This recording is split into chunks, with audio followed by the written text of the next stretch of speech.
Night Owls. Turn on Night Owls.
Greatest Hits Radio.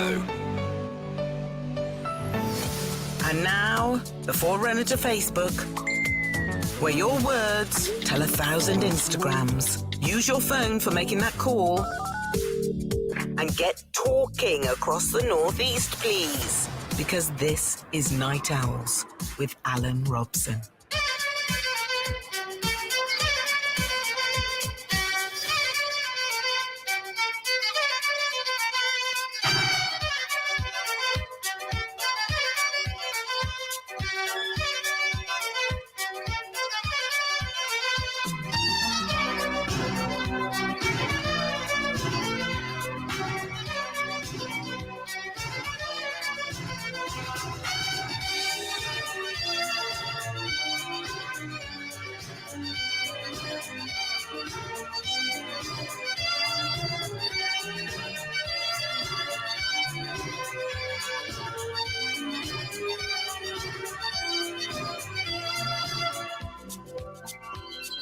Hello, everybody. Welcome to the Night Owls program. Alan Robson with you, of course. Who else would it be? And tonight we have somewhat of a treat. We got a whole host of stars coming out at night. We're also looking for somebody to go on a ghost hunt this week. We want you to send in some information about yourself if you would like to go. So you've literally got tonight and tomorrow to do it. That's it. However, let's get cracking on the show. A lot of other things besides. We're talking neighbours, because everybody loves good neighbours. We've just heard, of course, that Neighbours is ending on our television screens, or will it be picked up by another channel like it was last time the BBC scrapped it? So, we want your neighbour stories, of course. We're also, when we talk neighbours, sometimes, well, something petty just gets in the way. And I must admit, when she goes out into our front garden and I don't know she's there, I'll go out into mine. However, she takes the hoof and she'll go in the house and she'll slam our front door to make point. So to be the worky ticket that I am... You've made a point of it there. If I do see her in the garden, I'll deliberately go out and then come back in and go back out and come back in to annoy her even more. You are making it worse, though, aren't you? I only do it when she's gone out and she's come back in and slammed the door. I think, right, I'll have a bit of fun with you, and I don't deliberately always go out, but it's just. How many times have you done it? Hand on heart, more than 10? About 6 in one day.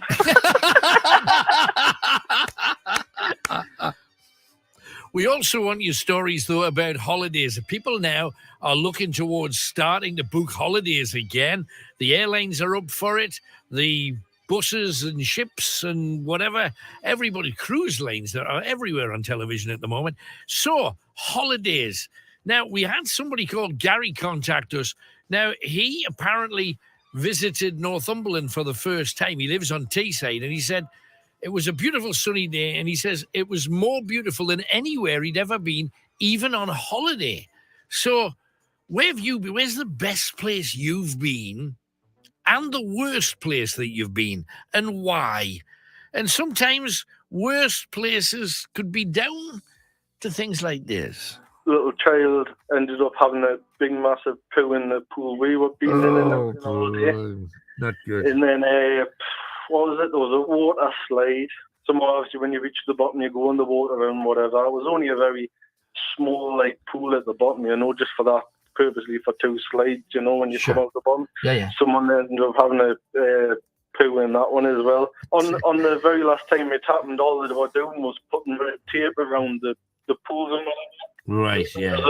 It was a crime scene, Toxic. Keep back. That's all it was there for 8-9 hours, so people were walking past. Horrific. Stephen says, I was camping with my boys in the garden, and we heard the neighbours chasing a sheep around his garden at 4 a.m. What was that all about? I so very nearly said I love a stiff, but I'll not. Instead, other things. Do you know it tends to be bodily functions when people are having a bad time on holiday? Like just going the chain thing where it goes like...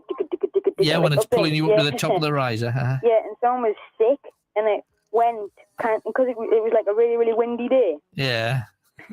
it kind of caught the wind and it went back and it got him all over the cheek and all over his ear and in his hair. It's not a good start to a raid, that is it? No, not really. Now, we've heard about the highway to hell. We love it, Angus and the boys. What about holidays from hell? Unfortunately, what we were actually sold and what was actually portrayed on the internet and pictures was not obviously what was on upon arrival. They tried to sell it as it's a good room because it's facing the pool. Right. But you had loose wires hanging out the walls, lights that didn't work, graffiti written on some of the walls in black pen. And obviously having children, one of my little one turned around and actually nearly grabbed the wire and went, "What's this?" I was like, obviously don't touch it. Yeah. So I went down, complained, and then moved her to another room, slightly smaller, but they said, have a look at it and see what you think. Now, yes, this was better than the first room, but obviously not getting away from the fact that you basically don't get a cleaning service apart from maybe once or twice during the whole fortnight that you're there. You're obviously left to your own devices, buying bug spray, ant spray, all different things to obviously deal with the things that are obviously in the accommodation. Right. You find things like a hole in this grid over the top of the drainage, which we don't could fit our foot down, loose wires, loose pipes. The play area had been ripped down, and what they'd done was it cemented a pole on the ground to two places where you could balance along it. How about that? Grim Seeker's been on. Says, my neighbour, when I lived in Heaton, was sick of my cat going into his house and eating the cat food. So she was heavily pregnant and kept doing it anyway, then decided to have kittens behind his sofa. Blimey, what's the matter with your house? Your cat prefers his. Now, the whole neighbour thing, there's some horrible things that can also accrue. My neighbour was lying dead in the garden. What? Yeah. So you're checking the weather and there's a dead body in the back garden? Yeah. What had happened to him then? She'd been doing the garden the day before and she must have just dropped dead in the garden. So she'd been there all night? Well, the last time I saw her was on the Sunday and this was the Thursday. So she could have been there. I don't know how long she'd lay there. And if your washing hadn't been piling up, she could still be there. Yeah. And also having to move out because of the behaviour of a neighbour. They would constantly pick on me kids. My husband used to work night shifts. They'd turn the speakers against the walls. Yeah. They'd bray on the walls, turn the music up. They used to bray on the windows, even though we used to have like 6-foot fence. Yeah. They would just go all out. Kick the scummers out, surely. We asked about it. Because they were in a private house and all that, we didn't know at the time that we had more rights than them. You had more rights than them, but you had to move. Yeah, we ended up moving, yeah. You see, to me, this doesn't make any sense. Let's talk neighbours. When it came to sentencing, his plea was basically, I can't go to prison because I need to look after my wife. He sort of idea was that she'd been in a mental home years previous to this, and that was his excuse to get out. And the court and the jury obviously listened to that and agreed with him, and he got away with community service. No.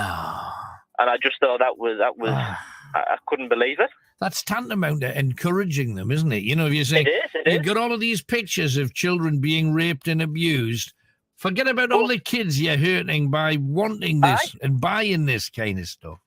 In my eyes, he completely got away with it. Yeah. He really did. Yeah, me too. And the thing is he still living there? He's still living there. That's going to bring on my next point. After a few years after that, his daughter had 2 children. So he's now got 2 grandchildren. And all of his family still speak to them. They've had arguments with us. When he was first charged, they used to come over to us and they'd knock on our door and say, look, I don't know why you're angry with us. He's done nothing wrong. But he never, in court, he never denied having child pornography. No. Right. No. You can't deny having images on your computer of children, you know what I mean? You can't deny that. Yeah. First of all, that makes you as sick as they do if you stay with them. But surely to goodness, the first thing you do is get the hell out. And if you're a family member, keep your head down, say out, and be totally ashamed that somebody of your blood does that kind of thing. Okay, we want to know about your neighbours. Tell me the kind of things that you've experienced at their hands, or noises you've heard, or things that you've seen when twitching that curtain. Give me a call. And Paul sent this in. Paul is actually an economist in Leeds. He says, the real price of Brexit is showing itself now We were promised a much cheaper lifestyle. Now our energy bills are going up 54%. I saw that over the last couple of days. That is terrifying for everybody. And they want to lend us the money to pay it, and then we'll not be able to afford it. Then we'll be in their debt forever. They want to give you 200 quid a month or a quarter to help pay for the bills that you can't afford. Unbelievable. And the question is, how come Europe don't have this? We're paying 54% more for energy. Europe have a better deal, but we left Europe. So they're paying, they say the average for a month is £78 in Europe. In Britain, it's going to be about 180. So that is major, major cost. Also, food at supermarkets to rise between 5 and 10%. And we're also told the Russians donated to help get Boris Johnson elected. And obviously, we already know that they helped secure Brexit because they wanted to break up the European Union. What should we do about that? I mean, should we even be thinking about it? Well done, Middlesbrough at Manchester United. Come on, what a result. And a sad story on the back of it that a Middlesbrough supporter has been arrested for leaving his 11-year-old in a hotel while he went out partying with the rest of his mates. That is wrong. It is wrong. When I was 9, 10 and 11, I was regularly left in the house. I know ever since the Madeleine McCann thing, nobody wants to admit to that, but I was. Were you not? Also, very quickly, Sunderland sacking a manager. Who's going to go there next? Camilla being a prince or a king consort, a king's consort is the phrase rather than queen. Tory donor wants his money back. Are Labour and the Lib Dems doing enough? Builders terrified when the Grey Lady appeared at Kiora Hall in Norton, an old hospital and prisoner of war camp. Lawrence Fox, the anti-vaxxers, got COVID. Blimey, there's an awful lot to talk about. But let's get our first call. And it's Faye who's in Gateshead. Hello, Faye. Hi, Alan. Hello, darling. What you got for us tonight? Right, I've just wanted to always speak to yourself. I've been listening since I was 8 years old. Hey, thank you.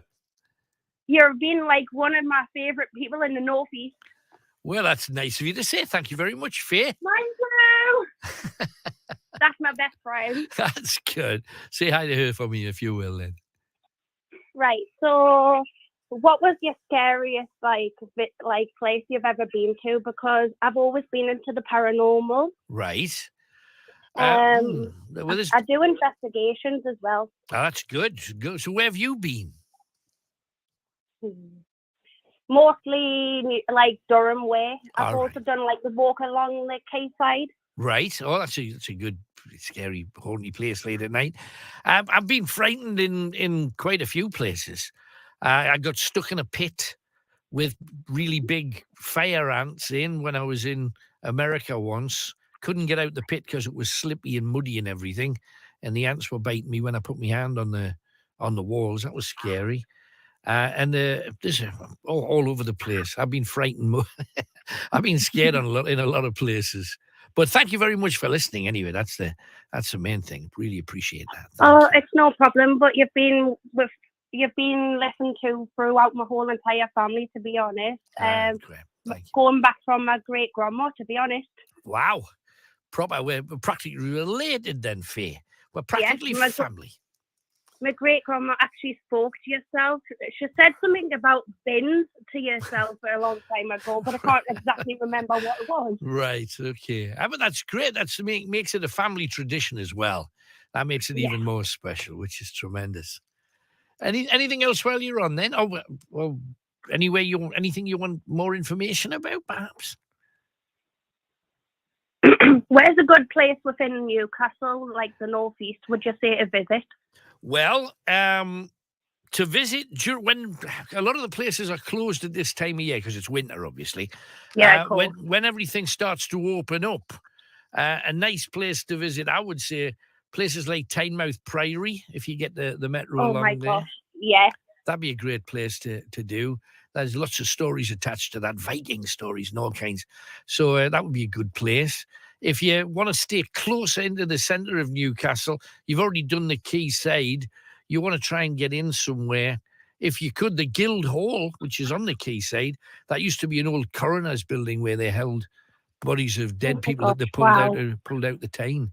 So if you can get in, I don't know how often that's open. But hey, thank you very much for coming on. For anything else, darling?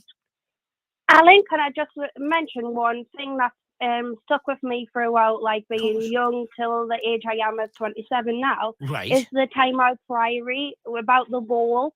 That's always stuck to me about like how there was a girl who fell in love with the man who was in the army. Was that correct? Yes, that's right. That always stuck with me. It's funny how different people take on different stories, but that's fab. Thank you very much, Faye. Love to you. Love to your family. Thanks for listening. Thank you. Cheers, Bye. darling. Bye-bye. How nice is that? And David sent in his customary text. Why did the banana go to hospital? He was peeling really bad. Oh, dear. Where do cows go on Friday nights? They go to the movies.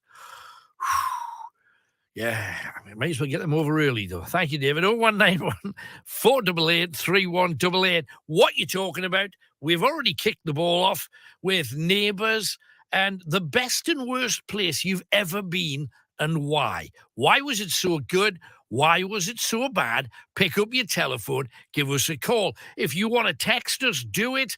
If you want to get onto the show, you can WhatsApp us and we will ring you back and put you in the queue and get you on as soon as possible. But do it right now. The earlier you do, the better chance it is that you'll get on. Alan Robson's Night House. We are Greatest Hits Radio Northeast. So I suppose we better start with the greatest hits.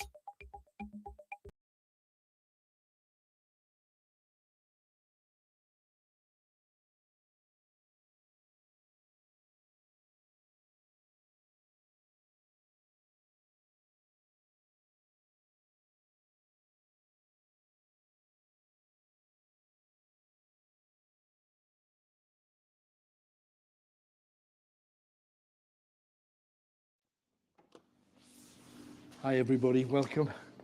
Wow. What a place. Out of nowhere, an incredible church. Literally in the middle of pretty much nowhere. Yeah, it really is. We're in the tiny, gorgeous village of Bolam. Now, there's only about 60, 80 people live here. And yet, what is its significance? Well, let me tell you. This church was built in 1180. It was half Saxon. The outside looks like a Saxon church. Then they added a lump, a tower, which was Norman.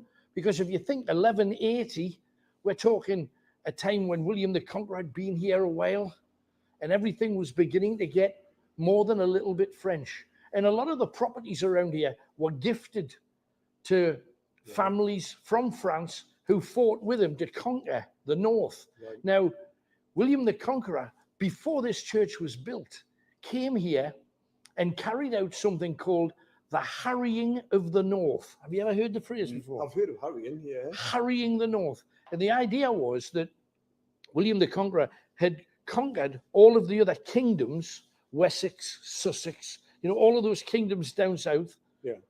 And they were the big battles. They were the big organized armies. So he thought, well, the rest of it, piece of piddle. I'll just head north and we'll defeat everybody.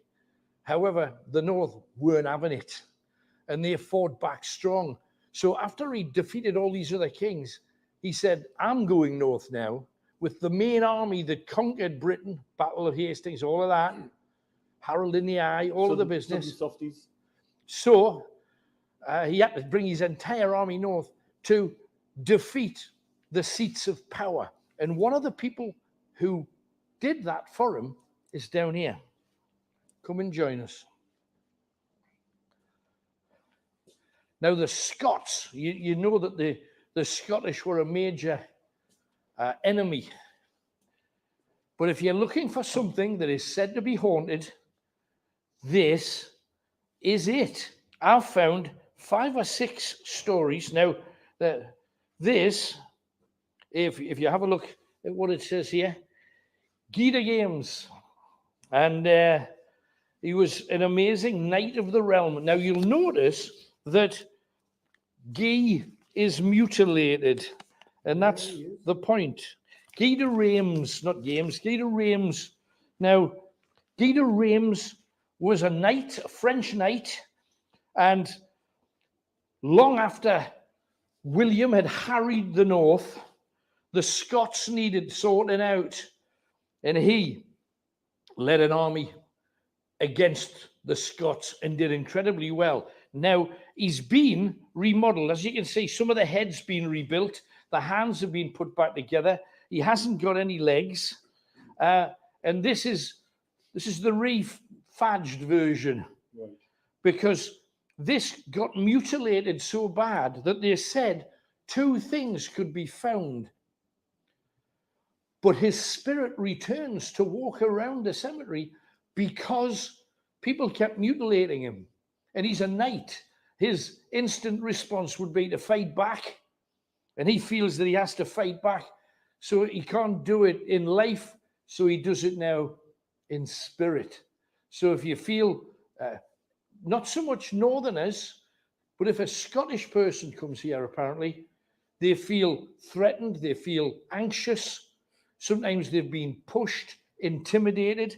And I don't know, no one's ever told me who else is here, because there's 3 more spaces here. Now, as you can see on this one here, you've got a cross, which symbolizes, and if you look at the ends of it, it kind of symbolizes a French style cross. But why the circles? Yeah. And it's that pagan thing again. You want to be accepted by the pagans. So you've got things like the broadsword, you see it across here. Yeah. You've got the cross at the top, but once again, as a salve, as a nod of respect maybe to the pagans, you've got the circle again. And on the hillside, not very far from here, there's 2 or 3 hill forts that have got pagan stones with the circular markings, cup markings, they're called. But if they'd have left him alone, left his body in peace, he would not be interfering with people. Something I've noticed, look, you see this here? This here? Yeah. That there, in the face kind of thing. It's a shield. Exactly the same. Yeah, but it doesn't look like it looks like its face. It actually does. But when that was first created, there may be boats, possibly with sails on. There would have been more to that. And there's a shield on here as well. Let's see whose shield it is. It's got sunlight at the top there. But you can't, is it? No, I don't think it's his necessarily. No. But what a place. Now, the other thing is, you've got there's some agricultural machinery being used outside. If you hear any whirring or stuff, it's in the far, far distance. Don't know what they're doing at this time, but that's what's going on. If you are in here of an evening and you sit in one of the pews for contemplation, there's a sign on the door saying, please come into the church to contemplate, to think about things.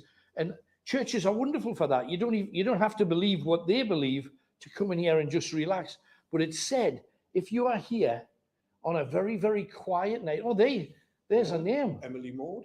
Emily Maud, youngest daughter of the Headleys. Now, I thought that had something to do with this guy, because his wife is said to be heard sobbing. Right. And her name is Maud. He married Maud this night here, and Maud is said to be sobbing because her husband, people came here and disrespected her husband. Headley's a massive name in Northumberland, but especially around here. But if you look at this, what an amazing and incredible building. Here's the main altar. You see these in the ground as well, you wonder what they are. And you just wish that they hadn't been walked on, because you'd be able to read the script. This is a tomb from 1697. 1697. Crazy, how do you get your head around it? You just wonder if Maud's here. Or... This is Night Owls on Greatest Hits Radio. You never know who's going to call next. 0191 488 08188. And don't forget, we've got another competition for you tonight to win one of our drinky things. If you want a collector's item drinky thing, all you have to do is listen out for 4 clues. We'll give you 4 clues. There it is, the very thing blocking me face. And if you are watching on Facebook or YouTube, you can see it right now. If you're just listening, it is a fine, non-spill Night Owls cup, and it's our competition prize tonight if you would like one. 4 clues. The answer to each clue is a song title. You've got to tell me whose greatest hits they happen to be. Whose hits, if you can, if you're clever enough. So first clue coming up in about 30 minutes. Well, let's get some calls underway. We have Lee next, who's in Ashington. Hi, Lee. Hi, Alan. Hello, mate. What you got for me tonight, then? A bit of remembrance. About 30 years ago, you were doing a charity event. Mm-hmm. And I was there, and I remember, I was only about 10-year-old at the time, but you patted me on the head and said, "Do I know your mom?" Oh, did you have red hair by any chance? Yes, red curly hair. That's He did it again about 3 weeks later when my dad was there as well, so he wasn't too pleased. Yeah, sorry about that. That's funny. Oh, no, I got off halfway through the competition. I got one of your books. It was called Simply the Best. Oh, that's good. Well, the jokey book. Good. Yeah. Good. I couldn't remember the joke till I got a bit older. Right. And then worked out what it was. Yeah, there's some mucky ones on the very last chapter. That's quite rude. So you gotta be. Old I remember enough the to one about understand. what's it? The Lord's son and his gun. Right. The expenses account. Don't put it down to shooting. That's right. Price of repairs and all repairs. Yeah, that's the one. Yeah, gotcha. But no, I was just on. I know what you're doing about neighbours tonight. Yes. Well, I've just moved in with my partner, and literally what we've got is an empty house to the side of us, empty house opposite us. Right. And over the opposite corner, there's a abandoned barbers. Right. So what we're getting now is drug dealers coming, standing on the corner. Right. Wanting to hide in the garden, pretend to just stand alongside all this. And I walked along the other day and said, "Oh, this is my house." I went, "No, it's my partner's house." Right. All right, sorry. They're running away. I know, but it's the last thing you want, because talk about attracting exactly the people you don't want to where you live. Yeah. That's the thing. Have you reported it? Have you mentioned it to the police? Oh, it's been reported. There was an undercover police car. Sat outside for a couple of days, and they seemed to have disappeared. I was meant to speak to you last week, but we were up in Edinburgh for my partner's birthday on the Saturday. It was a nightmare getting back, with the trains. Did you have a good time up there, though? It's brilliant. Love it. Oh, we went to the dungeons. Great. She wanted to go to the zoo, but that was shut down, so we ended up going to the dungeons. Right, okay. And we ended up having to get a taxi back. Because that was in the old town, isn't it, the dungeons? Yeah, just down the bottom, just over the bridge. That's right, gotcha. But lovely little town, but you do need a couple of days to really have a look around it. Yeah, but the fact you were there, it was something different. And I think nowadays, because everybody's been literally tied to their own homes, you're not even able to be going to work, most people, over the last couple of years. To go anywhere is an absolute pleasure, isn't it? Well, this is the first time we've been able to go out as a couple. I mean, she's got a son, but it was the first time we've been able to go out without him. Right. So what did you do? Even though we like taking him places, it's just... Did you tie him up somewhere? Or did you have somebody... No, we sent him with his grandmother's. Oh, that's all right. That's good. Great. That's good. Tying him up was a good idea, mate. No, it's just good to have a little bit of you time as well. You sometimes when there's children involved, and I'm not knocking them, but they take up all of the oxygen in the room. It's just nice to have a little bit for yourselves from time to time. That's good. Hey, nice on you. Anything else then, mate? There was one story that I've been trying to think of for ages. You mentioned it. It must have been when I first started listening. You said long time listener. Thank you. First time caller. Good man. I don't know whether it was Durham area or Northumberland area. You said about the woman who was buried twice. It's Durham. It's the city of Durham. Mary O'Brien. Where the bloke came back from the war and people thought he was going mad because he was still talking to someone. Yes, the woman. Oh, it's a beautiful story, but it's quite grisly because the woman lost both of her brothers, and every day, because she lived roughly where Dryburn Hospital, which is the university hospital in Durham now, is, and she lived in a little village there. And during the war, when anybody got injured, I think it was the first. It was the First World War. I think it was the first. It was the First World War. They used to put little notes on the church notice board to say, here's a list of the dead and a list of the wounded. And every day, everybody that lived in that village would go and check to make sure the people that were away, husbands, sons, brothers, were still alive. And after losing two brothers and finding out by reading that notice board, one day she saw her husband's name on the board. So she went back home completely destroyed. She got her husband's axe, because you used to have to chop wood for the fires back in the day, got the axe and wedged it between two armchairs and threw herself at the blade, decapitating herself. So she died in a pool of blood there, and she was buried in the cemetery that's up the top of the hill in Durham, which is, the main city. If you go to the very top of the hill, there's a cemetery there. I've been up there a few times. She's buried up there, and then it was not her husband who died. It was somebody that had the same name as her husband. He comes home, finds the blood pool in the middle of the floor. The neighbors think he's losing it, go for the doctor. And then all of a sudden, things calmed down in the house, and neighbors could hear him talking away to somebody and thought, poor soul, he's completely gone.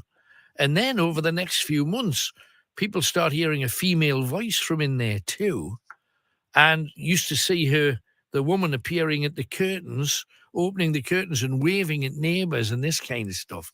And the woman who was waving at the neighbors was, everybody says, it looked like her, sounded like her, it was the woman who died. She died I think it was about 11 years later, and she was buried in the same cemetery that she was buried in the first time. And there's two graves up there of Mary O'Brien. So it's fascinating. That's one that's always stuck with me. That's a cool story. Cool story. It's one that also inspired us to look up. Yeah. But nice to speak to you again, Alan. Always a pleasure. I'm Thanks glad you're still doing well. Bless you, man. Not a problem. Take care. Bye. Crack on. Bye-bye. 0191 488 3188. There's just great stories everywhere if you look for them. That's the thing. Sean is with us. He's in Blythe. Hi, Sean. Hello, Sean. Hello. Hello, man. Hi. It was just because I was just watching the show the live that you done the other day at Bolam. Right. Yes. It was, you were telling a story about how on that spot in, I think it was 1068, that William the Conqueror named that as Northumbria. Northumberland was given its first name. I don't think he was the one that named it, but it was somebody to do with him. It was just because I didn't understand, because I thought it was still the Kingdom of Northumbria in 793 when the Vikings came. Because it was King Aela was obviously the king then. Yes. And then but you got to remember that was 300, well, almost 400 years before William the Conqueror, and it was the Kingdom of Northumbria then. And to the Vikings, it remained the Kingdom of Northumbria. Remember that Northumbria went down below Yorkshire. It was I did, and it was Jorvik, wasn't it? Jorvik, the capital, York, yes. Yeah, but William the Conqueror called that particular patch Northumberland for the first time, or hit one of his close officers, and he said, this is the perfect name for it. It shall be known as this forevermore. And it is, might not be forevermore, but it is at the moment, so looks like it will. Right. Yeah. Okay. It's just because I didn't understand this. I thought was it getting mistaken or something? But no, it was it was Northumbria prior to that, but when it got to the late 1000s, it got its new name. Although the Vikings and the Viking peoples wanted to maintain. You see, you got to remember that when William the Conqueror took over the country, basically was taking over all of the land that the Vikings used to have. Yeah, he did, yeah. So he gave it his name, and that name stuck, and the Viking name disappeared. Although I've heard people today say, "Oh, where do you live?" "Oh, I live in Northumbria," and I've heard people say that. And I suppose if you live in Northumberland, you do live in Northumbria. But if you live in York, you're in Yorkshire, but you're still in Northumbria using the old logic, if you know what I mean. Yeah. Right. Now it's ever simple. You should know that by now, Sean. I know. Right. Been great to chat to you. Good to talk to you too. Thanks for coming on. 0191 488 3188. Things in the north are forever changing. It is a bit of a swirl. Now, we talked a little bit earlier about neighbours being finishing once and for all. Anne from Sunderland is on about neighbours, I think. Hello, Anne. Hello, Alan. Hello, my love. Well, I've had a few neighbours on one side of me. Uh-huh. But I've had two similar ones. This one, he had the music blasting day and night. Right. And here where the carers came in on the night.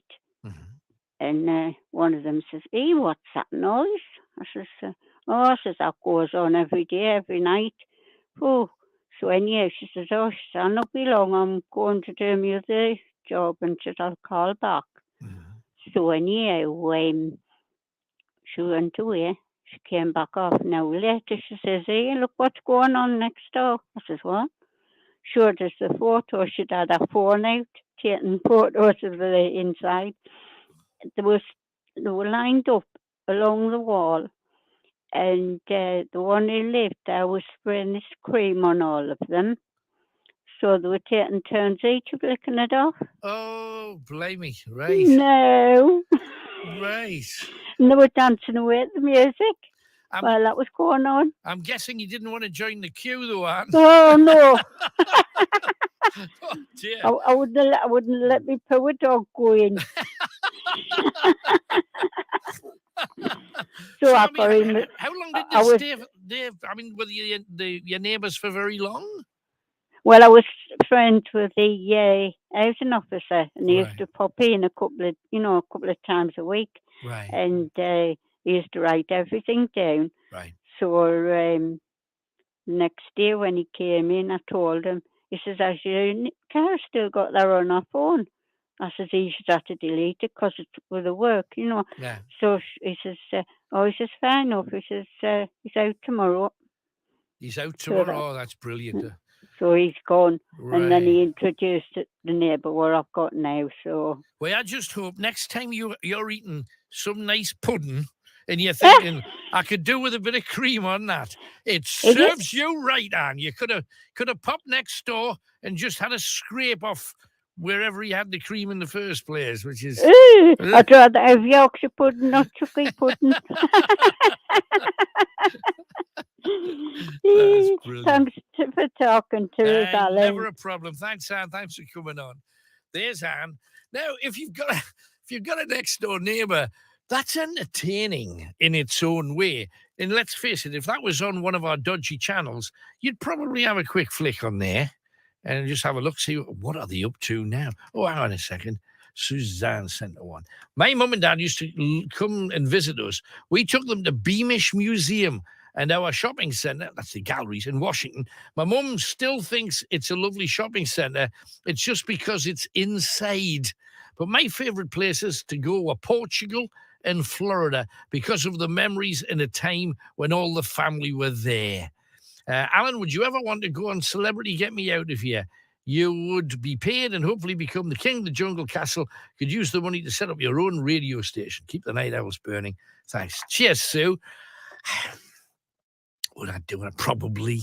I don't know. I've always kind of said no. Was offered once ages, in the early days. I don't know. Maybe not. If it was needs must kind of. Yeah, I am discovering what I discovered at the very beginning. Needs must again, as opposed to Well, if I do, it would be a bonus, but times have changed. Claire's with us. Let's go and talk to her. She is in South Shields. Hi, Claire. Hello. Hello, darling. What can we do for you tonight? Hiya. I don't know what you a few times. I'm not sure if you remember, me little boy had TB a long time ago. Yes, I remember. We went through all that bit. Uh-huh. Anyways, I'm talking about a bit of a ghostly thing now. Oh, right. Something I've never ever experienced before. So, we've spoken to my dad, I've lost my mum. Right. So my friend recently, a very good friend of mine, lost her granddad. Uh-huh. And I never think twice about things until this happened 2 nights ago, right? Uh-huh. So I've introduced her to watching Wentworth. Right. So she's having a bit of trouble at home, and she was just sitting there. She had no kids this night, and she took her to bed and started watching Wentworth. Right. Thinks nothing of it, or oh, well, glad she's having a nice night. And then she rang us and said, Tim, we tell you talking to us. Right. And I thought, no. And I said, have you had a couple of drinks? Are you all right? Yeah. And all that. She said, no, okay, right, listen. She said, we tell you talking to us. And I said, what do you mean? She says, so she's just lost her granddad the month before. Mm-hmm. She says, I'm getting this robotic voice coming through my TV. The TV is playing as normal. Right. But there's this voice coming through my TV. And I said, all right then. And my husband was there, and I said, oh God, I don't know what to do about this. And I said, so what's happening? She said, it sounds like a man's voice saying, I'm so sorry. Over and over again. Right. I'm like, oh, that's a bit weird, isn't it? Because when our grandma died, he was a bit of a hoarder. Right. And a collector. So his whole house, and show you photographs of it. Right. It's literally from top to bottom, incredible items. Right. And a few weeks before, she'd actually showed her the photograph, and he'd written all over a tape, and it was a red tape. I am so sorry. Oh, what? Oh, that's creepy. Right. That is creepy, right. So keep listening. So I said, what have you doing? She said, oh, well, my partner took the tape, bear in mind they don't even speak then. He took the TV apart and just like took the fire stick out and everything. And I said, what are you watching on? She went, Amazon Prime, so the pay for that. So it's not like a dodgy channel or anything like that, if you know what I mean. Yeah. So it should be a really good connection. And I said, right, connect it back up while they're on the phone. And we had a Chinese, we were just lying on the settee listening. Right. And she connected it all back up and we heard it. Well, you heard it. And it came down. We heard it, me and my husband. Wow. It was right, can you imagine? Yeah, TV on maximum volume. Mine was putting voice box on. So was the voice over whatever was being said on the television program that it was on? Yes. Yes, it right. was coming through the TV. Right. So they disconnected the Amazon stick, and it was still coming through the TV. And you heard it clearly by the sound of it. That's amazing. Well, when she rang me back, I said, her name, plug it back in, let's see if we can carry it. Yeah. And she said, okay, but I don't know if you will. So don't think I'm crazy. And I said, oh, no, let me see it. She plugged it back in, and it came through our phone, like absolute truth. Blaring. It was good. I'm so sorry. I'm so sorry. And it was shouting through our phone. How weird is that? You see, I don't even know how you would... I don't even know how you would do that technologically even if you wanted to. Do you know what I mean? To come out of your speakers and the TV. That's what I'm saying. This is not normal. No. This is something else. Did she record it at all? Did she, record it on the phone? She didn't because she found me in panic. Yeah. But I've said, like, literally, do not ring me next time. I don't want to hear it. Well, what a great friend you are. Next time you're terrified and panicking, don't ring me. Thanks. No, have a good night. Bye. No. I gave me phone to my husband and I said, listen to this. And it was on loudspeaker. Yeah. And there's 4 different adults have heard the same thing. It was literally scary. It's the worst thing I've ever heard on. I know. I could tell that it hit you hard. Otherwise, you wouldn't have been so quick to answer. That's incredible. And as I say, even if I was an electrical television engineer, I wouldn't know how to attach something to a TV to make a voice come over whatever was playing. I think that's just wild. How does anybody explain that? That's a corker. Right. So what it was, she disconnected. She's pulled the plug out of her telly. Yeah. And I said, "Go on, put it back in. See if it happens again." Just joking, thinking, "Oh, she had too many glasses of wine or something." Yeah, right? Yeah, of course. And she plugged the telly back in and it started again down our phone. And I went, "Whoa, what the hell, sorry." Yeah. And I gave it my phone to my husband. I went, "Oh, Jesus Christ, I can't even listen to this." And it was going, "I'm so sorry." Yeah. "I'm so sorry," over and over again, right? Yeah. And she found, the strange thing is, right, my dad had gone over. A friend of mine's homeless, so they'd given some of his belongings to one of my homeless friends, being nice, being kind. So then my dad walked in, and my dad he's a holder himself.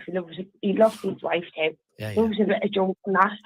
You walk anything, you've never seen out like this house safely. You've never seen out like a clear off the stairs again. There's a thing down the stairs. And then when I told my dad was like, "Oh God, the skin on my arms is killing him." And I said, "Dad, I'm not even joking. Like, he's shouting it down the phone. Yeah. I am so sorry." Yeah, but are you not worried that the stuff that came out of the hoarder's house, there might be something attached to that as well? If they were, what happened was, whatever. I was trying to say it when she went in, because she'd never been like a granddaughter to him. She just was next of kin. They did make a bond, but they weren't amazing. They weren't like tight, as the nan and granddad. No, they weren't close. They weren't close. No. And she went in, she found this tape, and it's written all over it, "I am so sorry." Well, there you go. I know, that's amazing. Amazing. I must move on, but lovely talking to you. Thank you for coming on, Claire. Tremendous story. That's going to be the scariest one tonight, unless somebody knows better. Thanks for coming on, the pair of you. Good talking to you. Cheers, Alan. No worries. Thanks again. Whew, get your head around it. And you'd actually written that phrase, and there it was coming out over an active television set. That takes something, doesn't it? 0191 488 3188. Got to take a quick break. Then we're talking to Danny, who's there in Allendale. Now, do not forget, in about 10 minutes, we have the first clue. And there's 4 good clues tonight. However, first of all, let's get one of our first stars coming out at night. And this is the amazing Top Loader, asking a question that I'll ask you as well, because we always go off on tangents here. What was the first song you ever bought? First record or CD? What was the first music you ever bought? I asked Top Loader the same question. First record or CD you ever bought? I want one of each of you. No. And yes, I want you to be honest. Don't be cool. Because the temptation is to say, the coolest song in the world. But it never is when it's your first song, because you know you just listen. Start with me. Single or album? It doesn't really matter. Record. The one that's most embarrassing. We'll start with me. We'll go. I actually bought Green Door by Shakin' Stevens. Whoa! The credibility's just gone straight down. But this is true. We do buy our first songs that are normally traditionally awful. I Eat Cannibals by Taco Coelho. Was that just because the girls were like really nice? No, I went to get Come On Eileen by Dexy's Midnight Runners, but they sold out in Woolworths. So that was number one. So I bought the number two. That happened to be that. I didn't even know what it was. So I thought it must be the second best song in the world. That one. And it wasn't, was it? No, it wasn't. What about you? The first album I ever bought, it was probably, I've only ever bought 10 in my life anyway, probably, but the first album was a Billy Joel live in Russia. Live in Russia? Yeah. What did you live in Russia? I don't know. What a strange choice. What about you? Well, maybe it's because he did Back in the USSR, and that was a Beatles song. Yeah, maybe it was because I think it's probably just had a red cover and I thought it looked nice. I didn't even know who he was. Dr. Feelgood, Milk and Alcohol. Oh my goodness, there's a classic from days gone by.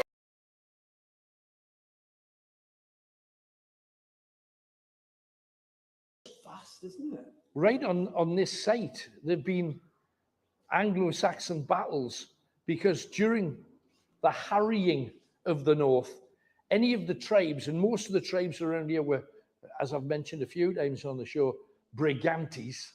The Brigantes used to, this is long before border reavering, although tonight you're going to get some reaver stories too. I thought, mate. But if you realize, it was kind of like every small village or settlement kind of hated each other. It was kind of like, say, Newcastle, Sunderland, Middlesbrough. You get that tribalness. But when the Normans came, this gush of people from France stealing everybody's land, all the villages that hated each other instantly became one band, and they fought back. And on this ground here, at the back of the church, that side, there was apparently a huge battle between the Saxons and the Normans. And that is why some of the ground here is said to be very haunted indeed. We've got incredible stories on all sides. But just the ability to get into a church and have a walk around, because they are beautiful buildings. Isn't the Holy Grail supposed to be, or was supposed to be buried underneath a church in Scotland? That's right. Said to be. But you see, then you, Dan Brown's book asked the question, is the Holy Grail really a cup? Or was the Holy Grail a person? And you could argue that for forever. Bottom line is, if you can't prove there was a Christian Messiah, because there were 7 or 8 before him, it's harder to prove anything else that happened beyond that. Yeah. And as we found, if there's such a thing as an alien, then all religion is just... It's all bunkum, absolutely. Absolutely. Yeah. Look at this place, though.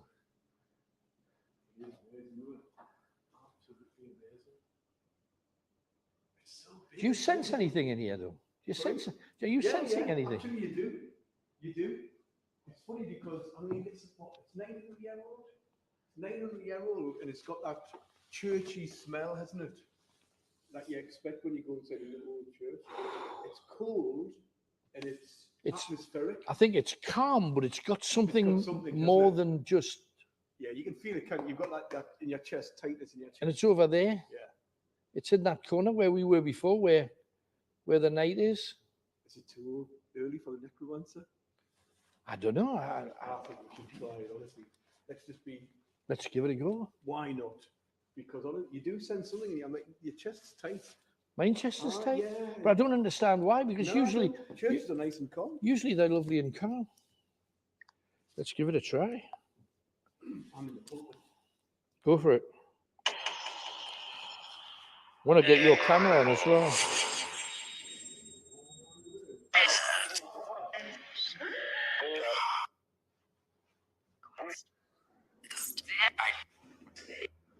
Is there anything here? Is there anyone here?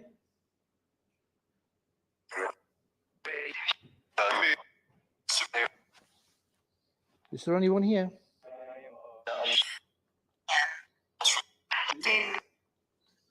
I got a yes right from the beginning. Somebody just said, "What you doing?" That's a fair question. Well, yeah, we'll have a look around this church. If there's anyone, talk to us. Talk to us.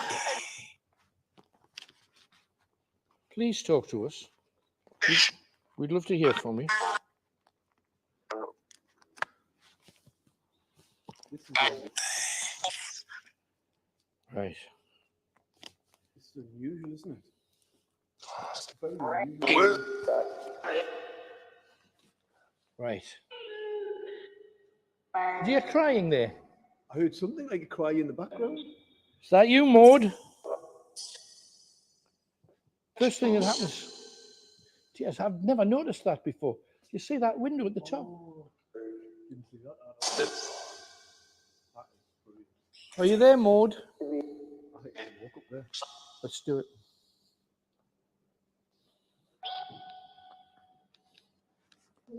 Because this is like, it is atmospheric, isn't it?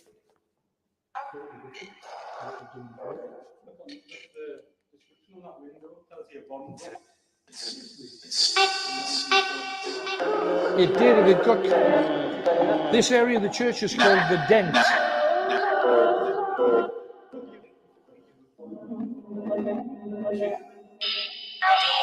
Bomber. It didn't, and it's called the Dent area because this is the Dent family.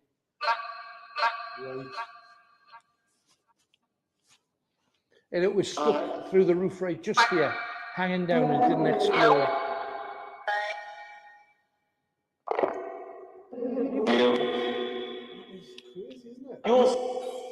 Yes, you just Yes. said it. Okay.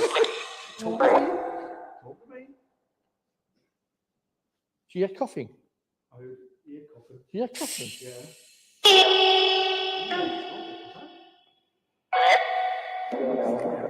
It is. Crying. I heard crying and a cough from over there.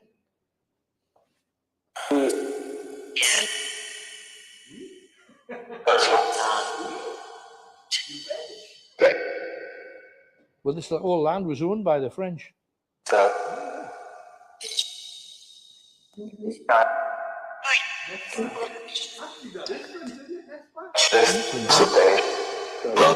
Isn't it?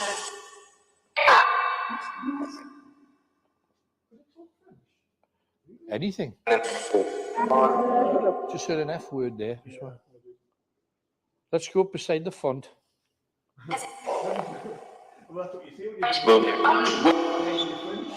Pardon your French, absolutely. Wow.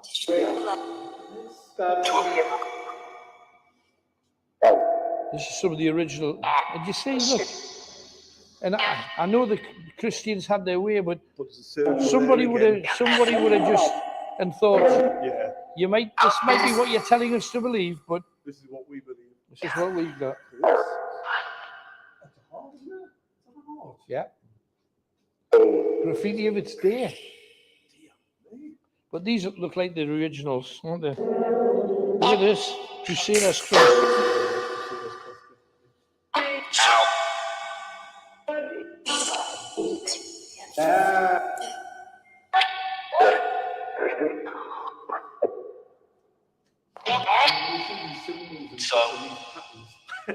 Shall we?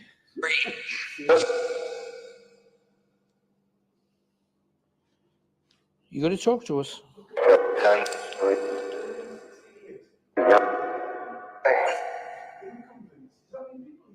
Yes. Yeah. Yeah.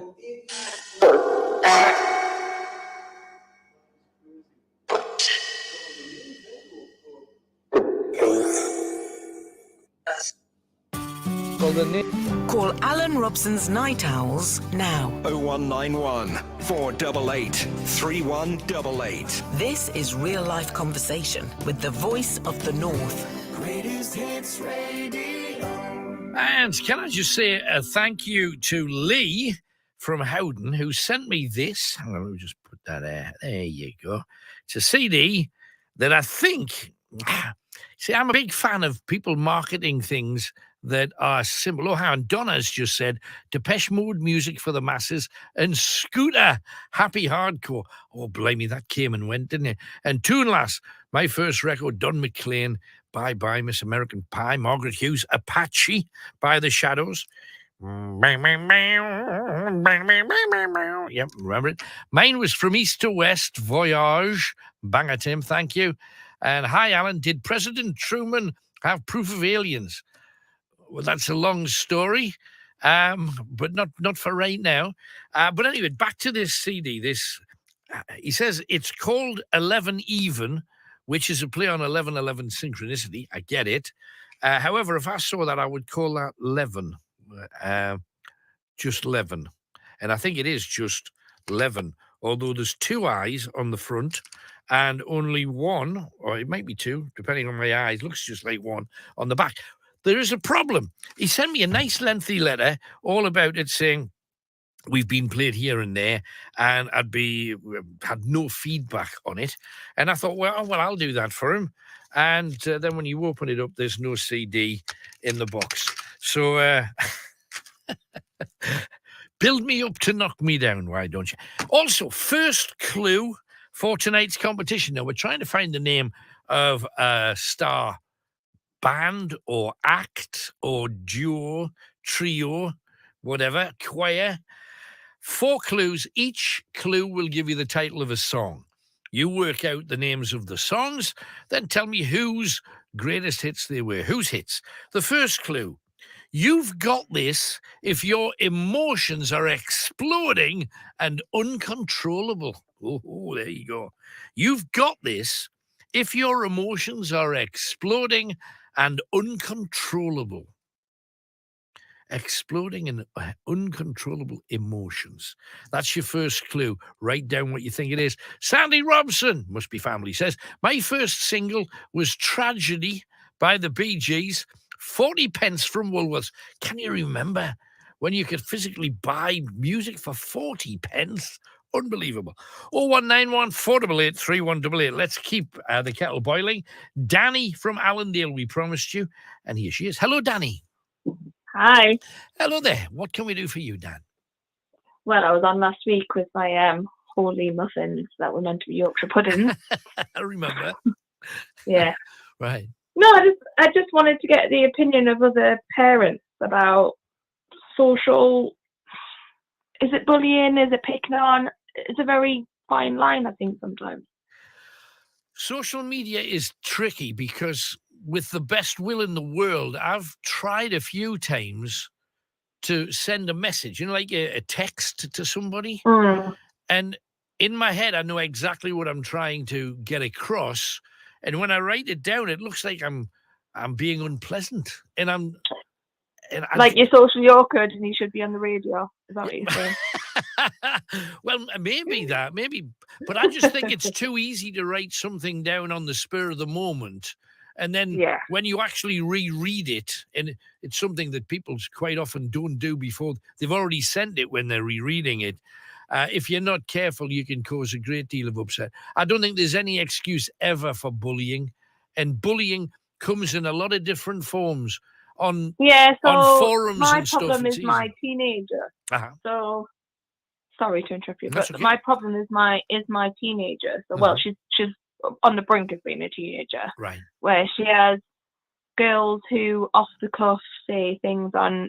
She's not on Snapchat, but people have sent her screenshots of this because that's a thing. Yeah. Saying, who wants to murder her tomorrow? Oh, me. And we've had to get the police involved. And I just don't understand how people police this. Like, she doesn't have a mobile phone at 12, but all of her peers do. And she thinks I'm a terrible mother because of it. But she has a laptop for school, but she's obviously still has access to these things like TikTok and wherever else. I don't understand. Right. But it's so difficult to police. And how do you police that as a parent? And also, where do you say, okay, no, this is too far? I take my hat off to you because I know people that have come on here and they've said, oh, I've just bought my 8-year-old a mobile phone. And you think, whoa. I know that. In my head, emergency stop. It's just I how have a badly do they 7-year-old need one? also. So. Right. I mean, and your 11-year-old won't have one if your 12-year-old doesn't have one, I guess. No, yeah, so my 12, she's 13 in August, and my other one's 7, she's 8 in March. But I mean, my 7-year-old tonight asked me why the cat was licking the other cat's bum, and imagine if Dad asked me to lick his bum, and how disgusting that would be. So she's completely innocent. Sure. Well, thank heavens. Absolutely. No, but at what age do you think is the right age then?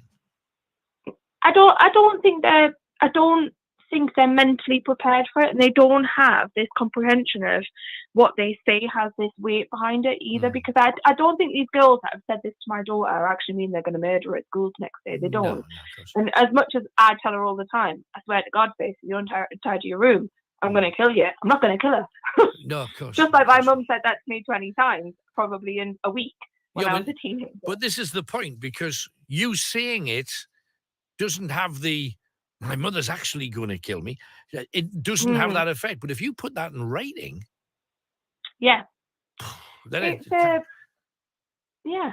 it's a like I like my mum's not very far from me in age. She's only 52 and I'm 33. So she was 19 when I was born. So we have a very close relationship. But my daughter is 12, and it's very difficult to be. You're always the enemy, and you're always the person that's in the wrong, even though you're doing everything to protect. Which is obviously throughout the ages. It doesn't matter if it was in the 50s or the 30s. You're still that person. But it's very difficult to be like the internet police and just say this is not acceptable. No, but on saying that, you say you're very lucky because you were really close to your mum. You know, you had a really good relationship. But I bet your mum was still the boss. Oh, yeah. Absolutely. Because I think, absolutely. And that's what you learned. You learned that you can still love somebody and be close to them and be a confidant, if that's the right word. But you can't be their best friend. You can say we're really good friends, but ultimately when it comes to making the tough decisions and the tough discipline decisions especially, you have to step. If you're best friends, you can't say, you must not do that. If you do that again, it's going to cause. No, but you've got to be a parent. But it's not about that, is it?